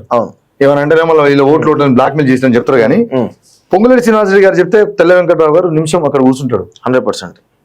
నేను ఒక మాట చెప్తాను, అది ఆ పని చేయమని చెప్పి ఫస్ట్. తర్వాత రెండోది ఏంటంటే అసలు చెవెళ్ళ డిక్లరేషన్ లో SC ST డిక్లరేషన్ చేసిరు. ఎస్సీలకు సంబంధించిన విపరీతమైన హామీలు ఇచ్చారు. ఇలా తండాల్లో గూడాల్లో తట్టడి మట్టిపోయలేదు. నమ్ముతారా మీరు? 100% వాస్తవం. ఈ 2 years దాదాపు 2 సంవత్సరాల్లో తట్టడి మట్టిపోయలేదు. పరిపాలన మొత్తం అస్తవ్యస్తం అయిపోయింది. జబ్బులతో చచ్చిపోయినటువంటి ట్రైబల్స్ ఉన్నారు. ఇలా అనారోగ్య పాలైనటువంటి ట్రైబల్స్ ఉన్నారు. అభివృద్ధి లేదు, చదువులు లేవు, జీవో నెంబర్ 3 వీకింది. ఏదైతే ప్రాంతం 100% ఉద్యోగాల్లో నీ తండాల్లో ఒక రోడ్డు కూడా తట్టడి మట్టిపోసే పరిస్థితి లేదు. ఒక్క లోన్ అన్నా, ₹1 లోన్ ఇచ్చిరా? ట్రై కార్ నుంచి ₹1 లోన్ ఇచ్చిరా? మరి అన్ని దుష్మలు ఇస్తున్నారు. 10వ తరగతి పాస్ అయిన 10,000 ఇస్తా అన్నాడు కదా. అడుగుతావా? అడగొద్దు. ఇప్పుడు కొట్టాడాలి. మేము ₹1,00,000తో పాటు తులం బంగారం ఉన్నాడు. మా నిజం కూడా మేము పెళ్లి చేసుకోవాలంటే గోస. దానికి ₹1,00,000 అంటే మహా గొప్ప. అలాంటిది 1,00,000 కాదు, నేను తులం ఎక్కువ ఇస్తాను. తులం అడుగుతావా? ఇప్పుడు అడగం. మేము కొట్టాడుకోవాలి. స్కూటీ అడగాలి. స్కూటీ అడగం, మేము కొట్టాడుకోవాలి. మేము ₹20 లక్షలు ఆయన ఇస్తా అన్నాడు SC STలకు. అది అడగం, మేము కొట్టాడుకోవాలి. ఔత్సాహిక పారిశ్రామికతలకు మోస్తు ప్రోత్సహిస్తా అన్నాడు. అది అడగొద్దు, మేము కొట్టాడుకోవాలి. ఈ పనులు చేస్తున్నది కానీ వాళ్ళకు ఇచ్చిన అవకాశం వాళ్ళు ఏం ఆటాడుతారో అని అయినా ఇప్పటికి కూడా నేను వాళ్ళకి రిక్వెస్ట్ చేస్తున్నా. వాళ్ళ మీద నాకు వ్యక్తిగతంగా ఏం లేదు. నాకు రాజకీయంగా వాళ్ళని టార్గెట్ చేసి నేను మళ్ళీ ముఖ్యమంత్రి అయ్యే పరిస్థితిలో కూడా నేను కాదు. నా బాధ ఏంటంటే నీ చేతిలో పని నీ కింద పనిచేస్తున్నటువంటి నీ పార్టీలో పనిచేస్తున్న నాయకులు పిలిపించి కూర్చోబెట్టి ఈ సమస్య వాళ్ళ సమస్య ఏముందో, వాళ్ళ గొంతెమ్మ కోరిక ఉందా, భూమి మీద న్యాయపరమైన కోరిక ఉందా, ధర్మం ఉందా లేదా, దాని మీద ఎట్ట పరిష్కారం చేయాలో చేసుకో. నేను కాదంటలేదు, పవర్స్ మీ చేతిలో ఉన్నది, నిమిషం పని. అది చేయకుండా చుట్టూ తిప్పి ఏదో మాట్లాడి కన్ఫ్యూజన్ చేసి కొట్లాట పెట్టి నేను ఎంజాయ్ చేస్తా అంటే మేము ఊకోం. ఇప్పుడు మీరు ఇంతకుముందు ట్రైకార్ లోన్స్ గురించి మాట్లాడి నేను దాని మీద మాట్లాడతానా. మీకు 2-3 విషయాలు మీ దగ్గర డిస్కషన్ వచ్చినప్పుడు 2-3 పాయింట్లు మిస్ అయ్యారు. ఆరోపణ పదే ఈయన మన మైపతి అరుణ్ చేస్తున్న ఆరోపణ ఒక పాయింట్ ఏది, బీసీ లిస్ట్ నుంచి జియో నెంబర్ 16 జియో నెంబర్ 16 కదా, దీంట్లో 149 జియో 149/78 లో లంబాడా బంజారా అని ఉంది కదా. ఇక్కడ అక్కడ లంబాడి బంజారా సుగాల, అక్కడ లంబాడి సుగాలు ఉంటది, ఇక్కడ లంబాడి బంజారా తెలంగాణలో తీసేస్తున్నాం అంటే ఇది ఏంది అక్రమంగా వీళ్ళు ఏమైనా చేయగలుగుతారు, తాళపత్రాలను బాపనులు చేసినట్టు వీళ్ళు ఇంకేమైనా చేస్తారు అన్నారు కదా అన్న. ఇది Lambada or Banjara in Telangana area, Andhra area కాదు. ఆంధ్ర ఏరియాలో సుగాలి అన్న, సుగాలి ఆబ్లిక్ లంబాడి. తెలంగాణలో లంబాడి బంజారా సుగాలి లేరంటే అసలు ఈ పేర్లు మేము పెట్టుకునే కావు, మీ అసలు ఎవడో పెడితే అదే అనుకొని మేము పిలుచుకుంటాం. అక్కడ ఈ లంబాడా బంజారా ఉంది 76 లో లంబాడి సుగాలి ఉంది, బంజారా లేదన్నారు కదన్నా. నేను ఇంకోటి పంపించిన మీకు, యాక్ట్ నెంబర్ 10 2003 లో ఇది చూడండి అన్న. 2003 యాక్ట్ నెంబర్ 10 ఉందా, ఏముందనేది అమెండ్మెంట్ యాక్ట్ 2002 లో యాక్ట్ నెంబర్ 10 ఆఫ్ 2003 డేటెడ్ 7/1/2003. ఓకేనా. ఇగో ఇక్కడ ఏం జరిగిందంటే 1976 లో లంబాడి సుగాలి 76 లో 108 వచ్చింది కదా. ఇది మా కొన్ని ప్రాంతాల్లో ఎస్టీ సర్టిఫికేట్ కోసం పోయినప్పుడు బంజారా అనే పదం కొన్ని చోట్ల మేము వాడుక భాషలో ఉంటది. ఆ బంజారా అనే కాడికి వచ్చేసరికి ఏమైంది, అధికారులు ఏం చేసిరంటే వీళ్ళు లంబాడీలు మాత్రమే ఎస్టీ గెజిట్ లో ఉన్నారు, బంజారా ఎస్టీ కింద లేరు, మీకు ఎస్టీ సర్టిఫికేట్ ఏమని చెప్పినారు.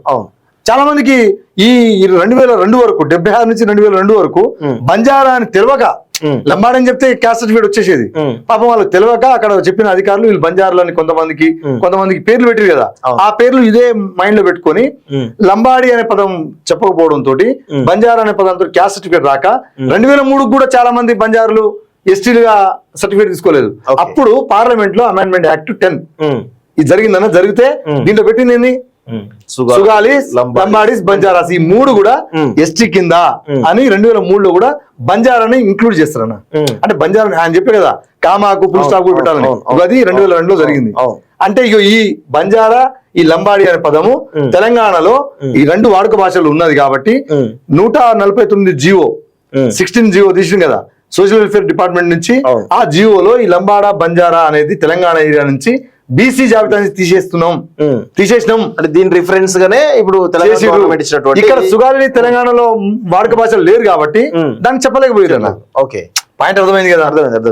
సో 16 జియో ఏదైతే అరుణ్ చూపిస్తున్న జియోలో ఉన్నదో ఆ బీసీ జాబితా నుంచి లంబాడా బంజారా అనే పాయింట్ కు నేను దాన్ని క్లారిఫై ఇస్తున్నా. ఒకటి.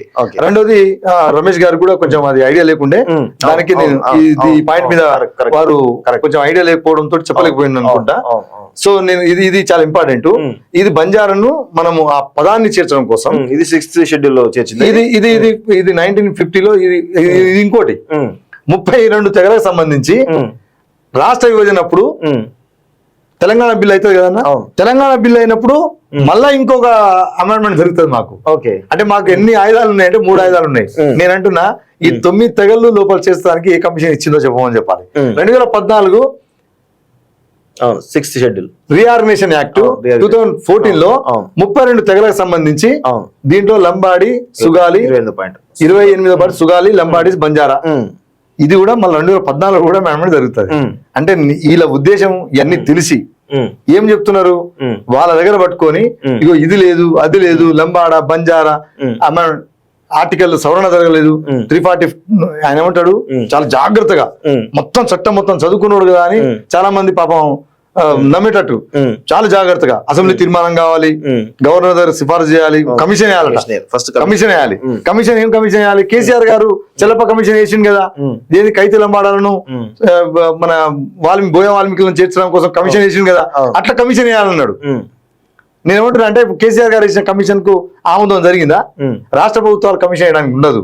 క్యాస్ట్ ఇంక్లూడ్ చేయాలంటే రాష్ట్ర ప్రభుత్వాలకు అధికారం ఉండదు. రాష్ట్ర ప్రభుత్వం రికమెండ్ చేయాలి కేంద్ర ప్రభుత్వం, అది కూడా అవసరం లేదు. నీకు క్లియర్ గా రాష్ట్రపతికి ఉన్న పవర్స్ ఏంటంటే గవర్నర్ గారికి ఫోన్ కాల్ ద్వారానో లేదా ఏదైనా సమాచారం ద్వారానో ఈ ఏదైతే వాళ్ళ దగ్గరికి వచ్చిందో దీని మీద వాళ్ళు రిపోర్ట్ తెప్పించుకోవచ్చు. ఓకే, అసెంబ్లీ తీర్మానం కూడా అవసరం లేదు. తెలంగాణ రాష్ట్రం ఇచ్చినప్పుడు అసెంబ్లీ తీర్మానం అవసరమా? ఏదో పెట్టింది కాంగ్రెస్ పార్టీ కానీ తీర్మానం అవసరం లేదు కదా ఆర్టికల్ 3 ప్రకారం. దీంట్లో మాకు కూడా రాష్ట్రపతి గారు అట్లా తెప్పించుకోవచ్చు. తర్వాత ఎస్సీ కమిషన్ ఏర్పాటు ఎప్పుడు అయిందన్నా? 76 లో ఉందేనా? లేదు కదా. సోషల్ వెల్ఫేర్ లో ఉండేటోళ్ళం అందరం.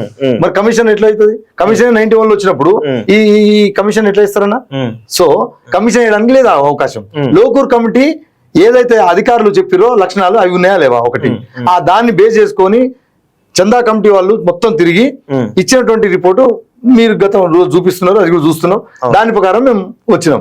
ఇది తప్పించి మీరు అడ్డంగా వచ్చింది కదా. నేను నా ప్రశ్న ఇప్పటికి కూడా నేను కూడా అడుగుతున్న వాళ్ళకు, మీరు వచ్చిన దాంట్లో ఏ కమిషన్ తోటి వచ్చింది? నెంబర్ 1, వాళ్ళు ఏ ఆర్టికల్ సవరణ జరిగింది? 103 రాజ్యాంగ సవరణ ఏమో ఈడబ్ల్యూఎస్ జరిగింది. వాళ్ళకి నెంబర్ 1 ఆర్టికల్ సవరణ 1వ సవరణ జరిగిందా? మాదంటే జరగలేదండి. ఇప్పటికి కూడా భారత రాజ్యాంగం బుక్ తీసి చూస్తే, లేటెస్ట్ బుక్ తీస్తే ఆర్టికల్ 342(1) క్లాజ్ 1 క్లాజ్ 2 రెండే ఉంటాయి. అమెండ్మెంట్ లేదు దాంట్లో చెప్తా. రాజ్యాంగంలో ఈ లక్షణాలు ఉండాలని ఎక్కడ లేవు, రాజ్యాంగంలో లేదు. ఆర్టికల్ 342 మీరు చూస్తే క్లియర్ గా అర్థమవుతుంది. లక్షణాలు ఉండాలనేది లోకల్ కమిటీ, ఆ లక్షణం ఉన్నోళ్ళనే ఎస్టీ చేయించాలనేది చందా కమిటీ. గదే జరిగింది వీళ్ళకు. ఇది స్వయం బాబురావు మాట్లాడిన మాటలు. స్వయం బాబురావు ఒక మాజీ ఎంపీ. స్వయం బాబురావు సోయి లేదన్నాడు, ఎల్లం వెంకటరావు తెలివి లేదన్నాడు. అలానే ఒక నీకే మరి ఏం మాటలు ఏం మాటలు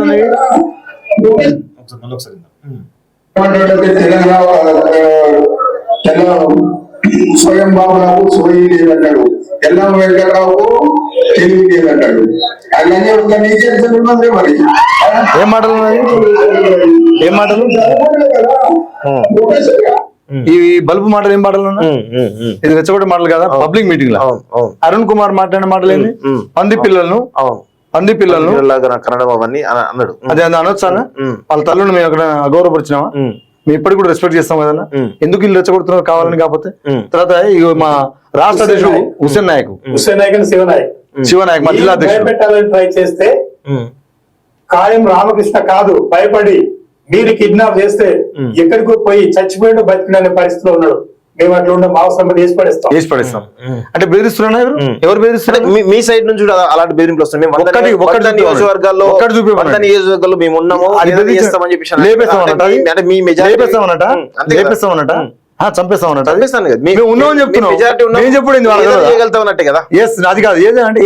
జనసంఖ్య జనసంఖ్య ప్రజాస్వామ్యంలో ఓటు అనేది చాలా విలువైంది. బాబాసాహెబ్ అంబేద్కర్ గారు మేము ఇప్పుడు చెప్తున్నాం, ఓటు ఉంది కాబట్టి ఇవాళ తండాల్లో డెవలప్ చేయించుకోగలిగినాం. ఈ ఓటు ఉంది కాబట్టి తండాల పంచాయతీ చేయించుకోగలిగినాం. ఈ ఓటు ఉంది కాబట్టి 10% రిజర్వేషన్ తెచ్చుకోగలిగినాం. ఈ ఓటు ఉంది కాబట్టి ఇవాళ కావాల్సిన జాతికి సంబంధించిన సమస్యల మీద కొట్లాడదలుచుకున్నాం. ఇలా ఐటీడీల కింద ఇన్ని 100 కోట్లు తెచ్చుకోగలుగుతున్నాం అంటే ఓటు ఉంది కాబట్టి. ఓటు లేకపోతే వీళ్ళెవరు మమ్మల్ని భయపడరు. ఇది వాస్తవం. మీరు మెజారిటీ, వాళ్ళు మైనార్టీలు కాబట్టి వాళ్ళ కోసమే మేము పనిచేస్తాం. ఇప్పటికి కూడా చెప్తున్నాం. ఇప్పుడు మీరు అన్నారు ఐటీడీఏ గురించి మొత్తం గిరిజన తెగలకు సంబంధించి, గిరిజన తెగలకు మేము రక్షకులం. ఎవరు? లంబాడిలం. ఎస్, మేము లేకపోతే వాళ్ళ రక్షణ ఉండదు. ఎందుకు రక్షణ ఉండదు? మీరే రక్షణ ఉండుకుంటేనే నేను డామినేట్ అసలు చేయం. వాళ్ళకే ఇస్తాం పెత్తనం. భద్రాచలం నుంచి కేరామేరి వరకు, ఆసిఫాబాద్ వరకు మనం పోదాం. అందరం పెన్ను పేపర్ పట్టుకుందాం, లైవ్ పెట్టుకుందాం. మైపతి అరుణ్ కుమార్ ను, స్వయం బాబురావు గారిని కూడా రమ్మను, పోదాం. ఎవరు ఎక్కడ ఏం డామినేట్ చేస్తారో చూద్దాం. నేను వాళ్ళ పేర్లు చెప్పాను. ఇప్పుడు ఐటీడీఏ గురించి మాట్లాడదాం. ఐటీడీఏలలో మెజారిటీ ఇసుక ర్యాంపులు, నీ క్రషర్ మిల్లులు, నీ పెద్ద పెద్ద బంగ్లాలు, కంపెనీలు ఇవన్నీ లంబడోలకు ఉన్నాయా? ఆడ పెద్ద బిల్డింగ్లు లంబడోలకు ఉన్నాయా? ఎవరికి లేవు పోదాం పా. మీరు అన్న ఎస్కో క్వారీలు కూడా ఆదివాసులు కూడా లేవు మరి అవి. ఎవరికి లేవు? కోయిలగొండ కూడా లేవు. వాళ్ళు దీని మీద ఆ పేరు మీద నా జీవితంలో ఆ పేరు మీద నా వేరే వాళ్ళు జీవితంలో పెట్టుకుంటున్నారు నా. ఎవరెవరు మళ్ళీ చెప్పండి. వేరే వాళ్ళు ఇది ఒప్పుకుంటారు వాళ్ళు ఆదివాసులు ఒప్పుకుంటారా? నాకు తెలిసింది కాబట్టి చెప్తున్నారు. అదే చెప్పండి. యా. వాళ్ళు కూడా ఒప్పుకోవాలి. మీరు చెప్పింది 100% కరెక్ట్. వాళ్ళు కూడా ఒప్పుకోవాలి. అంటే వాళ్ళు కూడా నష్టపోతున్నారని మీరు భావిస్తున్నారు కదా. కాదు, అంటే ఆ విషయాలు అందులో ఉన్న నాయకులు సీతక్క గారికి తెలవకుండా ఇసుక ర్యాంపు ఆ గోదావరి ప్రాంతంలో తీయలేదనేది నేను ప్రూవ్ ఇప్పుడు చేస్తాను. కాదు, ఇది గత 20 గతం నుంచి కూడా శాసనసభ్యులు మొత్తం వాళ్ళేనండి. Yes, yes. భద్రాచలం ఎమ్మెల్యే వాళ్ళే, పినపాక ఎమ్మెల్యే వాళ్ళే, అశ్వరాపేట ఎమ్మెల్యే వాళ్ళే, ఇల్లందు ఎమ్మెల్యే వాళ్ళే, ములుగు ఎమ్మెల్యే వాళ్ళే, ఆసిఫాబాద్ ఎమ్మెల్యే వాళ్ళే, బోధ ఎమ్మెల్యే కూడా మొన్నటి వాళ్ళే. మొత్తం వాళ్ళ పరివాహక ప్రాంతం మొత్తం వాళ్ళ ఎమ్మెల్యే ఉన్నప్పుడు వాళ్ళకి తెలియకుండా పోతుందా? ఇది చెప్తే కూడా ఎవరికైనా అర్థం కావాలి కదా. ఏది వాళ్ళ దగ్గరికి పోయి ఆ ఇసుకను చేపల చెరువులో చేపలు కూడా పట్టినాం మేము అంత ఇదిగా కాదు, నిజం ఇది. అలాంటిది మీరు వాళ్ళు చెప్తున్న మాటలు రాంగ్. వాళ్ళకి తెలిసి జరుగుతుంది, మోసం చేస్తుంది ఈ నాయకులు. వాళ్ళ జనాలను, మా జనాలను, అక్కడున్న లంబాడీలను, అక్కడున్న ఆదివాసులు, మా లంబాడీ ఆదివాసులు, లంబాడీ కోయ ఆదివాసులు, గోండ ఆదివాసులు మోసం చేస్తుంది మా నాయకులు. అక్కడ నాయకులు అంటే ఇరుపక్షాల నాయకులు అనుకోవచ్చా? 100% ఇరుపక్షాలు. ఇంకో మా పక్షం నాయకులు కనబడాడు. ఎక్కడ కనబడుతుంది చెప్పరాదు? ఎక్కడ కనబడుతున్నాడు? అంటే మీ వైపు తప్పు లేదు అనుకోవచ్చా? 100% లేదు. తప్పు ఉందని నేను ఐటీడీఏలకు సంబంధించినటువంటి ఫండ్స్ కావచ్చు, మీరు ట్రైకార్ లోన్స్ కావచ్చు, ఏవైతే ఐటీడీఏ కింద వచ్చే ప్రతి పథకాన్ని మెజారిటీగా లంబాడి వాళ్ళకి ఎక్కువ దక్కుతున్నాయి అనేది ప్రధాన వాదన. దీని మీద కూడా లిస్ట్ ఇద్దాం. దాని గురించి కంప్లీట్ గా చెప్పండి. దీని మీద కూడా లిస్ట్ ఇద్దాం. ఉందా మీ దగ్గర డేటా? 100% ఉంది. నేను అందుకని దాన్ని ఆ డేటా మీద సంబంధించి, ఉద్యోగాలకు సంబంధించి, నిధులకు సంబంధించి 3 డిమాండ్ల మీద వాళ్ళని కూడా రమ్మని చెప్పురి. నేను వస్తా, 100% నేను వస్తా. అయితే వచ్చే ముందు ఆ మైపతి అరుణ్ మాట్లాడిన మాటలు క్షమాపణ చెప్పి రావాలి. ఎందుకంటే తను ఇష్టం వచ్చిన మాటలు మాట్లాడిండు. ఇది కరెక్ట్ కూడా కాదు. మేము మాట్లాడదలుచుకున్నా, మేము కూడా మాట్లాడతాం, కానీ అది మంచి పద్ధతి కూడా కాదు. క్షమాపణ కోరుకొని ఇక్కడ మీ చర్చలకు రమ్మని నేను మొత్తం లెక్కలతో సహా చెప్తా. ఆయన నాది ఎక్కడన్నా కొంచెం మిస్టేక్ ఉందంటే తనను కూడా చెప్పొచ్చు, దానికి అభ్యంతరం లేదు. అక్కడ ఉన్న దోపిడీ ఎవరు చేస్తున్నారు, అక్కడ వాళ్ళ ఉద్యోగాలు ఏంది, ఐటీడీ కింద డబ్బులు ఎవరు తీసుకోబోతున్నారు, ఇవన్నీ దోచుకుంటున్నది ఎవరు, అదే కదా కావాల్సింది. దీన్ని ముందు పెడదాం. ఊకే వలస అంటే ఇక్కడ పడడానికి ఎవరు లేవు. అదే మా సమస్య. మొన్న 10 ఏళ్ళలో మీరు చేసిన అరాచకానికి మా ఆస్తి నష్టం, ప్రాణ నష్టం జరిగిన సహించుకున్నాం. మా తమ్ముళ్ళే, మా అన్నదమ్ములే అని ఆదిలాబాద్ లో. ఇప్పుడు అదే పద్ధతిలో మీరు అడుగులు వేస్తున్నారు. మాకు ఏమున్నా లేకున్నా ఏం లేదు, కానీ ఆత్మగౌరవం పోతుంది. 3 రోజులు ఉపవాసం ఉంటాం, కానీ ఆత్మగౌరవం దెబ్బతీసే పద్ధతిలో మీరు వివరిస్తే మాత్రం మేము ఖచ్చితంగా ఎవరు ఊరుకున్నారు. నేను మాత్రం సంజీవ్ నాయక్ అనేటువంటి అసలు ఊరుకోడు, గుర్తుపెట్టుకోరు. అది ఎవరైనా సరే. నేను ఒక దశలో నా రాజకీయ జీవితాన్ని పణంగా పెట్టిన ఈ జాతికి సమస్య వస్తే అది అందరికీ తెలుసు, మా జాతి ప్రజలందరికీ. కానీ ఇది మంచి పద్ధతి కాదు. నేను వాళ్ళని ఈ వేదిక ద్వారా హెచ్చరిస్తున్నా, వాళ్ళకి రిక్వెస్ట్ కూడా చేస్తున్నా. ఇది వాతావరణం మంచిది కాదు. ధర్మ యుద్ధం ధర్మంగా చెయ్యి. నువ్వు కొట్టాడాల్సుకుంటే కరెక్ట్గా కొట్టాడు, డెమోక్రసీ పద్ధతిలో కొట్లాడు. అంతేగాని అడ్డగోలుగా మాట్లాడితే మాత్రం చూస్తూ ఊరుకోం. ఇది మంచి పద్ధతి కూడా కాదు. వాళ్ళు మాట్లాడని ఎవరో వీడియో తీస్తారు, ఇది కూడా మా వాళ్ళు కూడా మాట్లాడతారు. ఇది ఏమైతుంది? మొత్తం గిరిజన తెగలు మొత్తం కొట్టుకుంటే ఏం సుఖం? ఎవరి కోసం కొట్టాడాలి మనం? నీ హక్కుల కోసం కొట్టాడదారా దమ్ముంటే? జియో నెంబర్ 3 కోసం కొట్టాడదాం రమ్మా. 100% ఉద్యోగాలు 90 ఆయనకి ఇచ్చి 10 మాకి 90 వాళ్ళకే ఇచ్చి 10 మాకి జియో నెంబర్ 3 మీద కొట్టాడని ఇదే పోరాటం ఏదో, ఇదే ధర్మ యుద్ధాలు ఏందో. జియో నెంబర్ 3 కోసం కొట్లాడమండ్రి. సమతా జడ్జిమెంట్ ఏం చెప్పిందో దానికోసం కొట్లాడమండ్రి. 170 గురించి కొట్లాడమండ్రి. చేతనవుతుందా వీళ్ళకు? పీసా చట్టం కరెక్ట్ గా అమలవుతుందా లేదు దానికోసం కొట్లాడమండ్రి. ఇవి మొత్తం కావాల్సిన కుటుంబాలను లాభం చేసే యాక్ట్స్ మొత్తం మీరు ఉపయోగించుకోవడానికి అవకాశం ఉన్నా అది మొత్తం దోపిడీదారుల చేతులు పోతుంటే దాని మీద మాట్లాడకుండా లంబాడీలను తీసేయాలనే పాయింట్ ఒకటి పెట్టుకోవడం అంటే అది నాకు తెలియగలుగుతా. లంబాడీలను తీసేయాలని అడుగుతురా, దానికి వ్యతిరేకమా? 108/76 కి వ్యతిరేకమా? ఇది క్లారిటీ ఇవ్వాలి. 108/76 అమెండ్మెంట్ కి వ్యతిరేకం అయితే 400 తెగలకు వ్యతిరేకించాలి. ఒక లంబాడీని వ్యతిరేకించడం ఏంది? అంటే దీనికి ఇంటెన్షన్ ఉందా లేదా? ఇవన్నీ పిచ్చి పిచ్చి మాటలు ఎవరికో చెప్పాలి. మా దగ్గర కుదరది. వాళ్ళు అనుకుంటే ఏ రకమైన డాటా కావాలన్నా మనం తీసుకొద్దాం, కానీ పద్ధతులు మార్చుకోవాలి.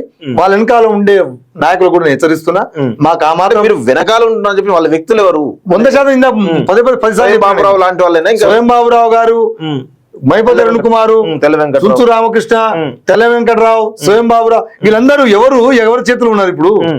ఉత్తగా గవర్నమెంట్ కి ఏం తెలియకుండా నడుస్తుందా? మా పొంగులేటి సీనకి ఏం తెలియకుండా వాళ్ళు అడుగులేస్తారా భద్రాచలంలో? ఏం మేము పెడతాం? మాకు అవకాశం. మీ ఇద్దరి తెగల మధ్యలో పంచాయతీ నాకు ఒకటి తెలుసా అన్న, మా వాళ్ళ దగ్గర, మా ఆదివాసీ మిత్రుల దగ్గర పాపం మొత్తం మేము దోసుకు తిన్నాం. నేను 10% రిజర్వేషన్ జీవో నెంబర్ 33 ద్వారా తెలంగాణ గవర్నమెంట్ కేసీఆర్ గారు ఉన్నప్పుడు 10% రిజర్వేషన్ ఇస్తే ఆ 10% ఇంప్లిమెంట్ చేస్తున్న క్రమంలో ఒక 5-6 కేసు వేసారు హైకోర్టులో. ఆ కేసు నేను కొట్లాడాలి, ఇంప్లీట్ కావాలని నేను దాన్ని సాధించిన దాంట్లో నేను ఉన్నా కాబట్టి ఆ సబ్జెక్ట్ మొత్తం నాకు తెలుసు కాబట్టి నేను ఇంప్లీట్ కావడానికి పోతే నా దగ్గర 2 లక్షల రూపాయలు ఖర్చు అయినాయి. 2 లక్షలకే ఇబ్బంది అయింది నాకు. ఇదైతే వీళ్ళు సుప్రీంకోర్టులో కేసు వేసారు కదా, దాంట్లో ఇంప్లీట్ కావాలని నేను ప్రయత్నం చేసిన. అక్కడ అడ్వకేట్ మాట్లాడితే అడ్వాన్స్ 10 లక్షలు అడుగుతారు. అరే ఏంటా మరి 10 లక్షలతో అయిపోతా అంటే ఎంత అవుతుందో తెలియదు, ఎన్ని కోట్లైనా కావచ్చు, మీరు దానికి సిద్ధం ఉంటేనే రండి, లేదు లేదన్నాడు. పోవడం రావడం కాక ఆయనకి గీయడమే 10 లక్షలు. అంటే 10 లక్షలకు అడ్వాన్స్ కే 10 లక్షలు అంటే వీళ్ళ కేసుకు దాదాపుగా 5 కోట్ల ఖర్చట. 5 కోట్ల రూపాయలు ఎక్కడి నుంచి వస్తున్నాయి నాకు ఈ సమాధానం చెప్పము. రూపాయలు లేకుండా వీళ్ళు సొక్కంగా సుప్రీంకోర్టు తీసుకుంటుందా చెప్పండి అన్న. మీరు కేసు ఒక ఇంప్లీట్ కావాలంటేనే 10 లక్షలు అడ్వాన్స్ అడిగితే మీరు కేసు వేయడానికి నీకు రిట్ చేయడానికి ఎంత డబ్బులు ఖర్చు ఉండొచ్చు, దాని మీద ఎంత ఎక్సెస్ జరుగుతుంది, ఎంత కన్వీన్స్ జరుగుతుంది సుప్రీంకోర్టు జడ్జికి. అంటే ఇంత జరగడానికి ఎంత వ్యసనం, ఎంత వ్యయ ప్రయాసాలు ఉంటది. అంటే ఇంత డబ్బులు ఎక్కడి నుంచి వస్తున్నాయి మా వాళ్ళకు, ఎవరు పెట్టకపోతే నడుతుందా? ఇంత పెద్ద పెద్ద మీటింగ్లకు మేము స్వచ్ఛందంగా కదలు రండి అని మాకు మేము తలాంత పెట్టుకొని నడుస్తుంటే వేల మందితోటి భద్రాచలం ధర్మయుద్ధం పెట్టడానికి వీళ్ళ డబ్బులు ఎక్కడి నుంచి వస్తున్నాయి? ఆ మాత్రం అమాయకులు ఎవరు లేము. సమాజం కూడా దయచేసి ఆలోచించాలి. ఎందుకు ఆలోచించాలంటే కనబడుతుందాం మేము మొత్తం దోచుకు తిన్నట్టుగా మీకు అది కనిపిస్తుంటాం. ఎట్లా అంటే మేము ఎక్కువ కనబడతాం, ఎక్కువ జనాభా ఉన్నాం. మా దాంట్లో పేదరికాన్ని కూడా మీరు ఆ కోణంతో చూడండి. మీరు మాట్లాడుతున్న ప్రతి ఒక్క నాయకులకు తెలుసు, ప్రతి ఒక్క మేధావులకు తెలుసు, మమ్మల్ని కావాలని తొక్కడానికి ప్రయత్నం చేస్తున్నారు. ఏ రాజ్యాంగ సవరణ అక్కరే లేదు. లక్షణాలు ఉంటే ఇప్పటికి కూడా ఏ తెగనన్నా కలపొచ్చు. అది హట్టి తెగ మనం నేను ఎగ్జాంపుల్ 2022లో కలిపింది నేను మాట్లాడుతుంది. 76 ముచ్చట కాదు, 2022లో కలిపిన హట్టి తెగది ఆ లక్షణం ఉంది కాబట్టి తెగలు కలిపిరు అన్న. ఏం జరిగింది 50 నుంచి 76 వరకు అంటే మా 76లో మేము కలపడానికి మేము కొట్లాడాల్సిన పరిస్థితి వచ్చిందంటే ఇప్పటికి నేటికి భూములు 1950 నుంచి కాసరపాలెం నుంచి భూములు ఉన్న పాస్బుక్లు రాను చాలా మంది ఉన్నారు తెలంగాణలో ఉన్నారు. ఇప్పటికి పాస్బుక్ కావాలని ఎంఆర్ ఆఫీస్ చుట్టూ తిరుగుతున్నా లేదా? 100%. గదే జరిగింది. 50 నుంచి 76 వరకు మేము ఏడునో తెలియము, బీసీలో ఉన్నామా ఏసీలో ఉన్నామా మాకు తెలియదు. మా దానికోసం మేము ఎస్టీలో ఉన్నాయని అని పట్టుకొని తిరగడానికి ఇంత టైం పట్టింది. ఆ 26 సంవత్సరాలు లాస్. మాకు నిధులు పోయాయి, పదవులు మొత్తం వాళ్ళు అనుభవించారు. అయినా తప్పేం లేదు. బాగుపడేది ఎవరంటే అధికారులు, బాగుపడేది ఎవరంటే వాళ్ళు ప్రోగేట్ చేస్తున్నటువంటి వ్యక్తులు. ఆ సొమ్ము మొత్తం తింటుంది వాళ్ళు. అన్న చివరికి ఒక మాట చెప్తాను, నేను ఎక్కువ సమయం తీసుకున్నట్టుంది. చివరికి ఒక మాట చెప్తున్నా, హెచ్చరికలు ఇవన్నీ మంచి పద్ధతి కాదు. మా వాళ్ళకు కూడా నేను రిక్వెస్ట్ చేస్తున్నా, ఎక్కడ కూడా ఒక అన్పార్లమెంటరీ వర్డ్ మనం ఉపయోగించవద్దు. ఇది మన పద్ధతి కూడా కాదు. మనకు వాళ్ళ శత్రువులు కాదు, మా ఊళ్ళ నాయకులు వాళ్ళ నాయకులు. ఏదో వాళ్ళ అమాయకులు మేము తెలుగులలో లేదా మీ అమాయకులు వాళ్ళు తెలుగులో అని చెప్పట్లే. ఇంకా మాకంటే ఇంకొక అడుగు వాళ్ళే ఇంకా గొప్పగా ఉన్నారు. మీరు చూస్తే కామెంట్లు చూస్తే నేను మాట్లాడిపోయిన తర్వాత కింద కామెంట్లు వాళ్ళే ఎక్కువ వస్తున్నాయి. మా వాళ్ళు ఇంతమంది ఉంటే మా వాళ్ళు కామెంట్ కూడా పెట్టడానికి అంటే చేతులు రావట్లేదు పాపం. అంటే ఎందుకు లేదా కామెంట్ అన్నట్టు. ఇక్కడ ప్రధానంగా ఎస్సీ ఎస్టీ వర్గీకరణ గురించి మాట్లాడదాం ఒకసారి. ఎస్సీల వర్గీకరణ జరిగిపోయింది. ఇప్పుడు ఎస్టీలో కూడా సరే వాళ్ళు ఒకటి అసలు మిమ్మల్ని కాదని అంటున్నారు. సరే ఒక పక్షం కాదు అన్నప్పుడు కూడా రేపటి రోజున ఒక చర్చల ద్వారా ఒక ఎస్టీ వర్గీకరణ అని అంటే దానికి మీరు ఒప్పుకునే అవకాశం ఉంటుందా? అశాస్త్రీయమైనటువంటి పని ఏదున్నా శాస్త్రీయంగానే ఏ విధంగా శాస్త్రీయంగా జరిగిందో అదే విధంగా ప్రభుత్వం ఆలోచన చేసి ప్రపోజల్ మాకు పెట్టిన తర్వాత మేము ఆలోచించి చెప్తాం. అంటే దీనికి మీరు అంటే అశాస్త్రీయమా శాస్త్రీయ పక్కన పెట్టండి, ఒకటి ప్రభుత్వం ఒక కమిటీ వేసేసి ఇక్కడ మీ సమస్యకు వాళ్ళ సమస్య ఏందో వాళ్ళకి తెలవాలి. లంబాడీలను తీసేయాలనే సమస్య కాదు వీళ్ళకు. లంబాడీలను బట్టలు మొత్తం తీసి రోడ్డు మీద ఉంచాలనేది లక్ష్యం ఉంది. ఆ తుపాకీ పట్టిన లక్ష్యం అది ఉంది. ముందు దాని మీద వాళ్ళు ఆ పనిలో ఉన్నారు. వర్గీకరణ వాళ్ళకి ఏమైనా కావాలంటే ప్రభుత్వం రావాలి, లేదా వాళ్ళ నుంచి ప్రపోజల్ వచ్చిన తర్వాత ఒక ప్రపోజల్ వాళ్ళ నుంచి ప్రభుత్వం నుంచి వచ్చిన తర్వాత మేము కూడా దాని మీద ఆలోచిస్తాం. ఒక ఒకటి గుర్తుపెట్టుకోండి, ఎప్పుడన్నా కూడా మంది సొమ్మే, మన సొమ్ము ఎప్పటికి కాదు. మేము అడ్డగోలో తినేటోళ్ళమే కాదు, కాయ కష్టం చేసి పని చేసేటోళ్ళమే, బతికేటోళ్ళమే. మంది సొమ్ము ఉత్తగా అప్పనంగా తినేటోళ్ళం కాదు. మీరు మొత్తం ఆ చరిత్ర చూసుకోరు. మేము కష్టపడి పని చేసేటోళ్ళం కానీ ఇంకోటి సొమ్ము మేము అప్పనంగా తినాలని మేము అనుకోం. మాకు అవకాశం ఉన్నప్పుడు దాన్ని యూటిలైజ్ చేసుకోవడానికి ప్రయత్నం చేస్తాం. ఎగ్జాంపుల్, మాకు ఆవులు బర్రెల లోన్ ఇచ్చిన అనుకో, మేము దాన్ని ఏం చేస్తాం, కోసుకొని తినాం. ఏం చేస్తాం అంటే దానికి మంచిగా మేత పెట్టించి పిల్లలు దాని ద్వారా వ్యాపారం మన కుటుంబాన్ని పోషించుకుంటాం. కానీ మిగతా వాళ్ళు ఏం చేస్తారు, ఎన్నిసార్లు ఆవులు బర్రెలను ఇచ్చినా చాలా మంది కోసుకొని ఊడు తింటారు. అంటే తప్పుగా నేను ఫుడ్ గురించి మాట్లాడలేదు, కానీ సమస్య ఏంటంటే దాన్ని కల్చర్ వాళ్ళకి అంటే ఉపయోగించుకుంటాం అంటున్నాం. మేము ప్రభుత్వం ఏదైనా ఇస్తే, ప్రభుత్వం ఏదైనా అవకాశం ఇస్తే దాన్ని కరెక్ట్ గా ప్రాపర్ గా ఉపయోగించడానికి ప్రయత్నం చేస్తాం. ఎందుకు దేశం కోరుకునేది కూడా అదే కదా, భారతదేశం కోరుకునేది అదే కదా, బాబాసాహెబ్ అంబేద్కర్ చెప్పింది అదే కదా, భారత రాజ్యాంగం చెప్తుంది అదే కదా, పాలకులు చెప్పేది కూడా అదే కదా. మేము మరి బాగుపడటానికి ఆ అడుగులు వేస్తామంటే ఎందుకు లాగుతున్నారు? ఎందుకు వాళ్ళకి బాధ ఏంది?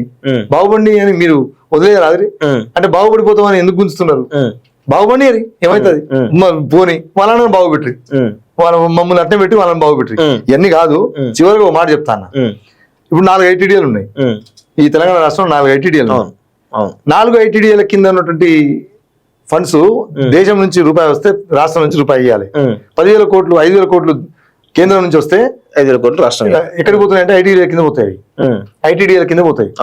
మరి మహబూబ్నగర్, ఉమ్మడి మహబూబ్నగర్ లంబాడీలు ఏమన్యాయం చేసిరు, ఉమ్మడి రంగారెడ్డి లంబాడీలు ఏమన్యాయం చేసిరు, ఉమ్మడి నల్గొండ లంబాడీలు ఏమన్యాయం చేసిరు, అటవీ ప్రాంతాల్లో ట్రైబల్స్ కే కదా నేను చెప్పేది అదే కదా. ట్రైబల్స్ కే అనే పాట. ట్రైబల్ ఎక్కడైనా ట్రైబలే, అడవిలో ఉన్న ట్రైబలే, బయటకు వచ్చిన ట్రైబలే, అడవిలో ఉన్న ట్రైబలే, ఇక్కడ వచ్చి స్టూడియోలో మాట్లాడిన ట్రైబలే. ట్రైబల్ కు బాబాసాహెబ్ అంబేద్కర్ ఒక నిర్ధారణ చేసిండు, నీ ప్రాంతాన్ని బట్టి ట్రైబల్ చేయరు, నీ లక్షణాలను బట్టి ట్రైబల్ చేస్తాడు. భారత రాజ్యాంగం చాలా స్పష్టంగా చెప్పింది. ఇది మైల్ నుంచి తీశారు ఆయన అక్కడ ఉంటేనే ట్రైబల్ కాదు. ట్రైబల్ అనేటోడు ఎక్కడ ఉన్న ట్రైబల్ ఐటీడీఏలో కూడా మీదే. దానికి షెడ్యూల్ ప్రాంతం అంటారు, ఇది నాన్ షెడ్యూల్ ప్రాంతం అంటారు. నాన్ షెడ్యూల్ ప్రాంతం లంబాడీలకు, ఇంత పెద్ద ఎత్తున ఉన్న లంబాడీలకు ₹1 లాభం జరిగిందా? ఒక్క ఉద్యోగాలు 100% ఉద్యోగాలు వచ్చినాయా? దీని మీద వేల కోట్ల రూపాయలు మొత్తం అటే పోతున్నప్పుడు ఈ మెదక్, నిజామాబాద్, రంగారెడ్డి, వరంగల్, ఖమ్మం, నల్గొండ, మహబూబ్నగర్, రంగారెడ్డి ప్రాంతాల్లో, హైదరాబాద్ లాంటి ప్రాంతాల్లో, కరీంనగర్ లాంటి ప్రాంతాల లంబాడీలకు ఎక్కడ లాభం జరుగుతుంది? ఐటీడీఏలో ఉన్న అధికారులందరూ లంబాడీలు అంటే మీరు ఒప్పుకుంటారా? ఎవరున్నారు? 90%. నేను ఒక మాట చెప్పనా, ఇక్కడ పెద్ద సమస్య వస్తుంది. మా పేరు మీద నాయకన్ ఉంటది, మా బోర్డు పక్కన నాయకన్ ఉంటది, ఒకరు 2 ఉంటారు. వాళ్ళకు కోయాన్ ఉండదు, గోండు ఉండదు, ఇంటి పేరు పక్కన. వాళ్ళు కోయాన్ని గమనించలేం, గోండని గమనించలేం. ఎరకలాస్ కూడా పక్కన ఎరకలాని ఉండదు, వాళ్ళు ఎరకలాని గమనించలేం. మనమే కాదు, మీరు కూడా వేరే వాళ్ళు పోతే కూడా అక్కడ అందరూ 10 మంది కూర్చుంటే అందులో 2 నాయక్ అని పేరు బోర్డు ఉంటే వాళ్ళు మిగతా వాళ్ళు ఏ కులమో దాని పక్కన పెడతారు. ఈ ఆఫీస్ లో లంబడలు ఉన్నట్టుందిరా, నాయకులు ఉన్నారు అని వెంటనే ఇదైపోతుంది. మాకు ఇది పెద్ద సమస్య వచ్చి పడ్డది. కానీ వాళ్ళ పేర్ల పక్కన మేము నాయకుని పెట్టుకున్నట్టు వాళ్ళు కూడా ఏదైనా పెట్టుకుంటే తెలుస్తుంది. నేను ఇందాకనే చెప్పినా కదా, నా దగ్గర డాటా ఉన్నది, ఏం టెన్షన్ లేదు. తప్పకుండా మనం దాని మీద 100% కూర్చుందాం. నేను మిత్రులందరికీ కూడా నేను రిక్వెస్ట్ మీ ద్వారా, ఈ సమాజంలో అట్టడుగున చెంచులు మొత్తం కనుమరుగైపోతున్నారు, వాళ్ళ గురించి మాట్లాడాలి. గోండ్లు, రాజగోండ్లు, నీ బిల్లు, నాయకపోడు, పర్దాన్లు, వాళ్ళు మొత్తం వాళ్ళు ఇప్పటిదాకా మార్కెట్ చైర్మన్ కూడా కాలేదు. ముందు వాళ్ళ గురించి మాట్లాడాలి దయచేసి. ఈ తెగలకు సంబంధించి వెనకబడినటువంటి ఈ తెగలు మనం మన అన్నదంలో అందరం కలిసి ఉమ్మడిగా వీళ్ళందరినీ మనం ఎట్లా తీసుకొద్దాం. ఇలా మొత్తం చెంచు జాతి అసలు జనాభా పెరుగుతుంటే వాళ్ళ జనాభా దొరుకుతుంటది. ఇక్కడ పాయింట్ ఏంటంటే ఎస్టీలలో మెజారిటీ లంబాడీలే. ఓకే, ఈ మెజారిటీ ప్రజలు ఉన్నటువంటి మీరు ఇప్పుడు కింద మీరే చెప్తున్నారు చెంచుల గురించి, వాళ్ళ గురించి, వీళ్ళ గురించి చెప్తున్నారు కదా. మరి 50 సంవత్సరాలుగా మీరు ఎందుకు వాళ్ళని అసలు? అన్న మేము అదే చేస్తున్నాం. మీరు మా పోరాటాలకు సంబంధించి మీకు కావాలని పంపుతా. పోలవరంను వ్యతిరేకించి దాదాపుగా 300 గ్రామాలను, మా ఆదివాసీ కోయ గోండు గ్రామాలు మొత్తం మునిగిపోతుంటే కొట్లాడింది మేము. లంబాడీలమన్నా వాళ్ళని కలుపుకొనే వాళ్ళకు అనుకూలంగా ఎప్పుడు మేము ఉంటూనే ఉంటాం. చెంచులు యురేనియం పేరు మీద మొత్తం నల్లమలను మొత్తం ఆగమం చేద్దామని చూస్తుంటే కొట్లాడింది మేము. గోండ్లకు సంబంధించి ఎక్కడ కూడా ఏదైనా ప్రధానమైనటువంటి అంశం వాళ్ళకి నష్టం జరగబోతుందంటే మేము కొట్లాడతామన్నా, కొట్లాడాలి కూడా, మా బాధ్యత కూడా. ఈ ఎమ్మెల్యేలు, ఎంపీలు పాత్ర 100% చేయాలన్నా. ఎమ్మెల్యేలు, ఎంపీలు వాళ్ళ పార్టీ ఏజెంట్లు కాబట్టి వాళ్ళు మాట్లాడరు. జాతి బిడ్డలుగా, జాతి నాయకత్వం వహించడంగా మేము మాట్లాడాలి. మేము మాట్లాడితేనే ఆగుతుంది అది. తండాల పంచాయతీలు మేము చేయించుకున్నామన్నా, మేము కొట్లాడితే అయింది. ఏ ఎమ్మెల్యే, ఎంపీ చేయలే, మా ఎంపీలు, ఎమ్మెల్యేలు చేయలే. ఈ ఫ్యాక్ట్ ఇది. మేము కొట్లాడుకున్నాం. 10% రిజర్వేషన్ కూడా మేము కొట్లాడుకుని తెచ్చుకున్నాం. ఇలా మేము ఏదైతే పోడు భూముల పట్టాలు ఉన్నాయో పోడుకు తోడు పాదయాత్ర చేసిన నేను, మా సంఘం మొత్తం, ఇందాక చెప్పిన హుసేన్ నాయక్, మా కిషన్ నాయక్, మా అందరూ కూడా పోడుకు తోడు పాదయాత్ర చేసుకుంటా మొత్తం పెద్ద ఎత్తున చేసిన. ఏది కూడా ఎమ్మెల్యేలు, ఎంపీలు వాళ్ళు అడగాలంటే వాళ్ళ నియోజకవర్గ సమస్యల వరకు పరిమితం అయ్యారు. ఈ మొత్తం యావత్ జాతి గురించి, జాతి హక్కుల గురించి మాట్లాడింది మేమే. వాళ్ళకి ఏదైనా ఆపద వస్తే మేము ముందు ఉండేది కూడా మేమే. అవసరమైతే మొదటి బుల్లెట్ మేము మాకు తగలాలి, దాని తర్వాత వాళ్ళకి తగలాలి. దానికి ఎగ్జాంపులే తెలంగాణ ఉద్యమంలో ప్రాణాలు అర్పించిన దాంట్లో మేమున్నాం, తెలంగాణ తెచ్చిన దాంట్లో మేమున్నాం, అనుభవించే దాంట్లో మా మిగతా 32 తెగలను కూడా మేము కలుపుకుంటున్నాం. సరే ఒక 2-3 తెగలు వచ్చినాయి, మిగతా 30 తెగలను కూడా అరే మేము కొట్లాడినాం, వాళ్ళందరం మేము ఇష్టం కాబట్టి కొట్లాడినామని చెప్తున్నాం తప్ప ఒక లంబాడీలకే బెనిఫిట్ కావాలని ఎప్పుడు అడగలే. తెలంగాణ తెచ్చింది మేము వాటాలో మేము ఉన్నాం కదన్నా, వాళ్ళు ఎక్కడ ఉన్నారో వాళ్ళకి తెలుసు, వాళ్ళు ఎంత దూరం వచ్చారో వాళ్ళకి తెలుసు, వాళ్ళు ఎక్కడ వరకు మేము తెలంగాణ డిమాండ్ మేము అడుగుతున్నాం, వాళ్ళు ఏం డిమాండ్ అడిగి కూడా తెలుసు, ఈ సొసైటీకి తెలుసు. అయినా మేము వాళ్ళని ఎన్నడూ కూడా తెలంగాణ కొట్లాడిన దాంట్లో మేము ఉన్నాం మాకే రావాలని మేము ఎప్పుడు అనలే. సో అందరికీ రక్షణగా మేము ఉండేటోళ్ళం, రక్షణగా ఉంటాం.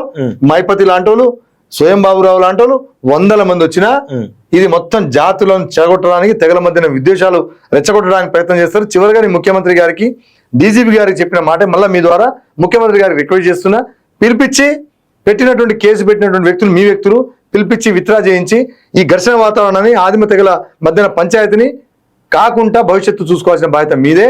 మీరు చేయకపోతే ఖచ్చితంగా మీరే జయించినట్టుగా మేము భావించాల్సి వస్తుంది. ఇది గమనించాల్సిందిగా విజ్ఞప్తి చేస్తూ మీ అందరికి కూడా ఈ అంశాన్ని చాలా సున్నితమైనటువంటి విషయం కాబట్టి బూతులు మాట్లాడడం కానీ నోరు జావడం కానీ చేయొద్దని విజ్ఞప్తి చేస్తా ఉన్నాను. ధన్యవాదాలు. థ్యాంక్ యూ అన్న. సో ఇది మొత్తానికైతే ఆదిమ వాస్తులకు సంబంధించినటువంటి తెగల మధ్య పంచాయతీ రోజు రోజుకి కొత్త మలుపులు తిరుగుతా ఉంది. సో ఖచ్చితంగా దీనికి చర్చల పర్వం రావాల్సిందే ప్రభుత్వం నుంచి, కానీ ఇటు ఎవరైతే పాలకుల పక్షం నుంచి ఖచ్చితంగా చర్చల దిశగా పోవాల్సింది. ఎందుకంటే గతంలో మనం చూసినాం ఆదిలాబాద్ వేదికగా ఎంత పెద్ద ఎత్తున బీభత్సం జరిగిందో అందరం కూడా చూసినాం. కనీసం అక్కడ ఉన్నటువంటి న్యూస్ బయటికి రాకుండా గతంలో ప్రభుత్వాలు కూడా ఇంటర్నెట్ కానీ కరెంట్ కానీ ఆపేసి ఏ విధంగా చూపించలేకపోతే మనం చూసినాం. కానీ అక్కడ జరిగిన నష్టం చాలా పెద్ద ఎత్తున జరిగింది. సో అలాంటి పరిస్థితులు రావద్దు అంటే ఖచ్చితంగా ప్రభుత్వాలు చర్చలకు పిలవాలి, ఇరు వర్గాలను చర్చలకు పిలవాలి. ఆ 32 తెగలకు సంబంధించినటువంటి వాళ్ళందరూ కూడా ప్రతినిధుల చర్చలకు పిలిచి ఇది ఒక శాంతియుతమైనటువంటి పరిష్కార మార్గాన్ని ప్రభుత్వం చూపించాల్సిన అవసరం అయితే ఉంది అని చెప్పేసి కూడా మేము కోరుకుంటాం. చూద్దాం ఇంకేమైనా డీటెయిల్స్ ఇంకా పూర్తిగా వస్తే వాటిని కూడా అన్వేషించేటువంటి ప్రయత్నం అయితే చేద్దాం. చూస్తుండండి college TV. Thank you very much.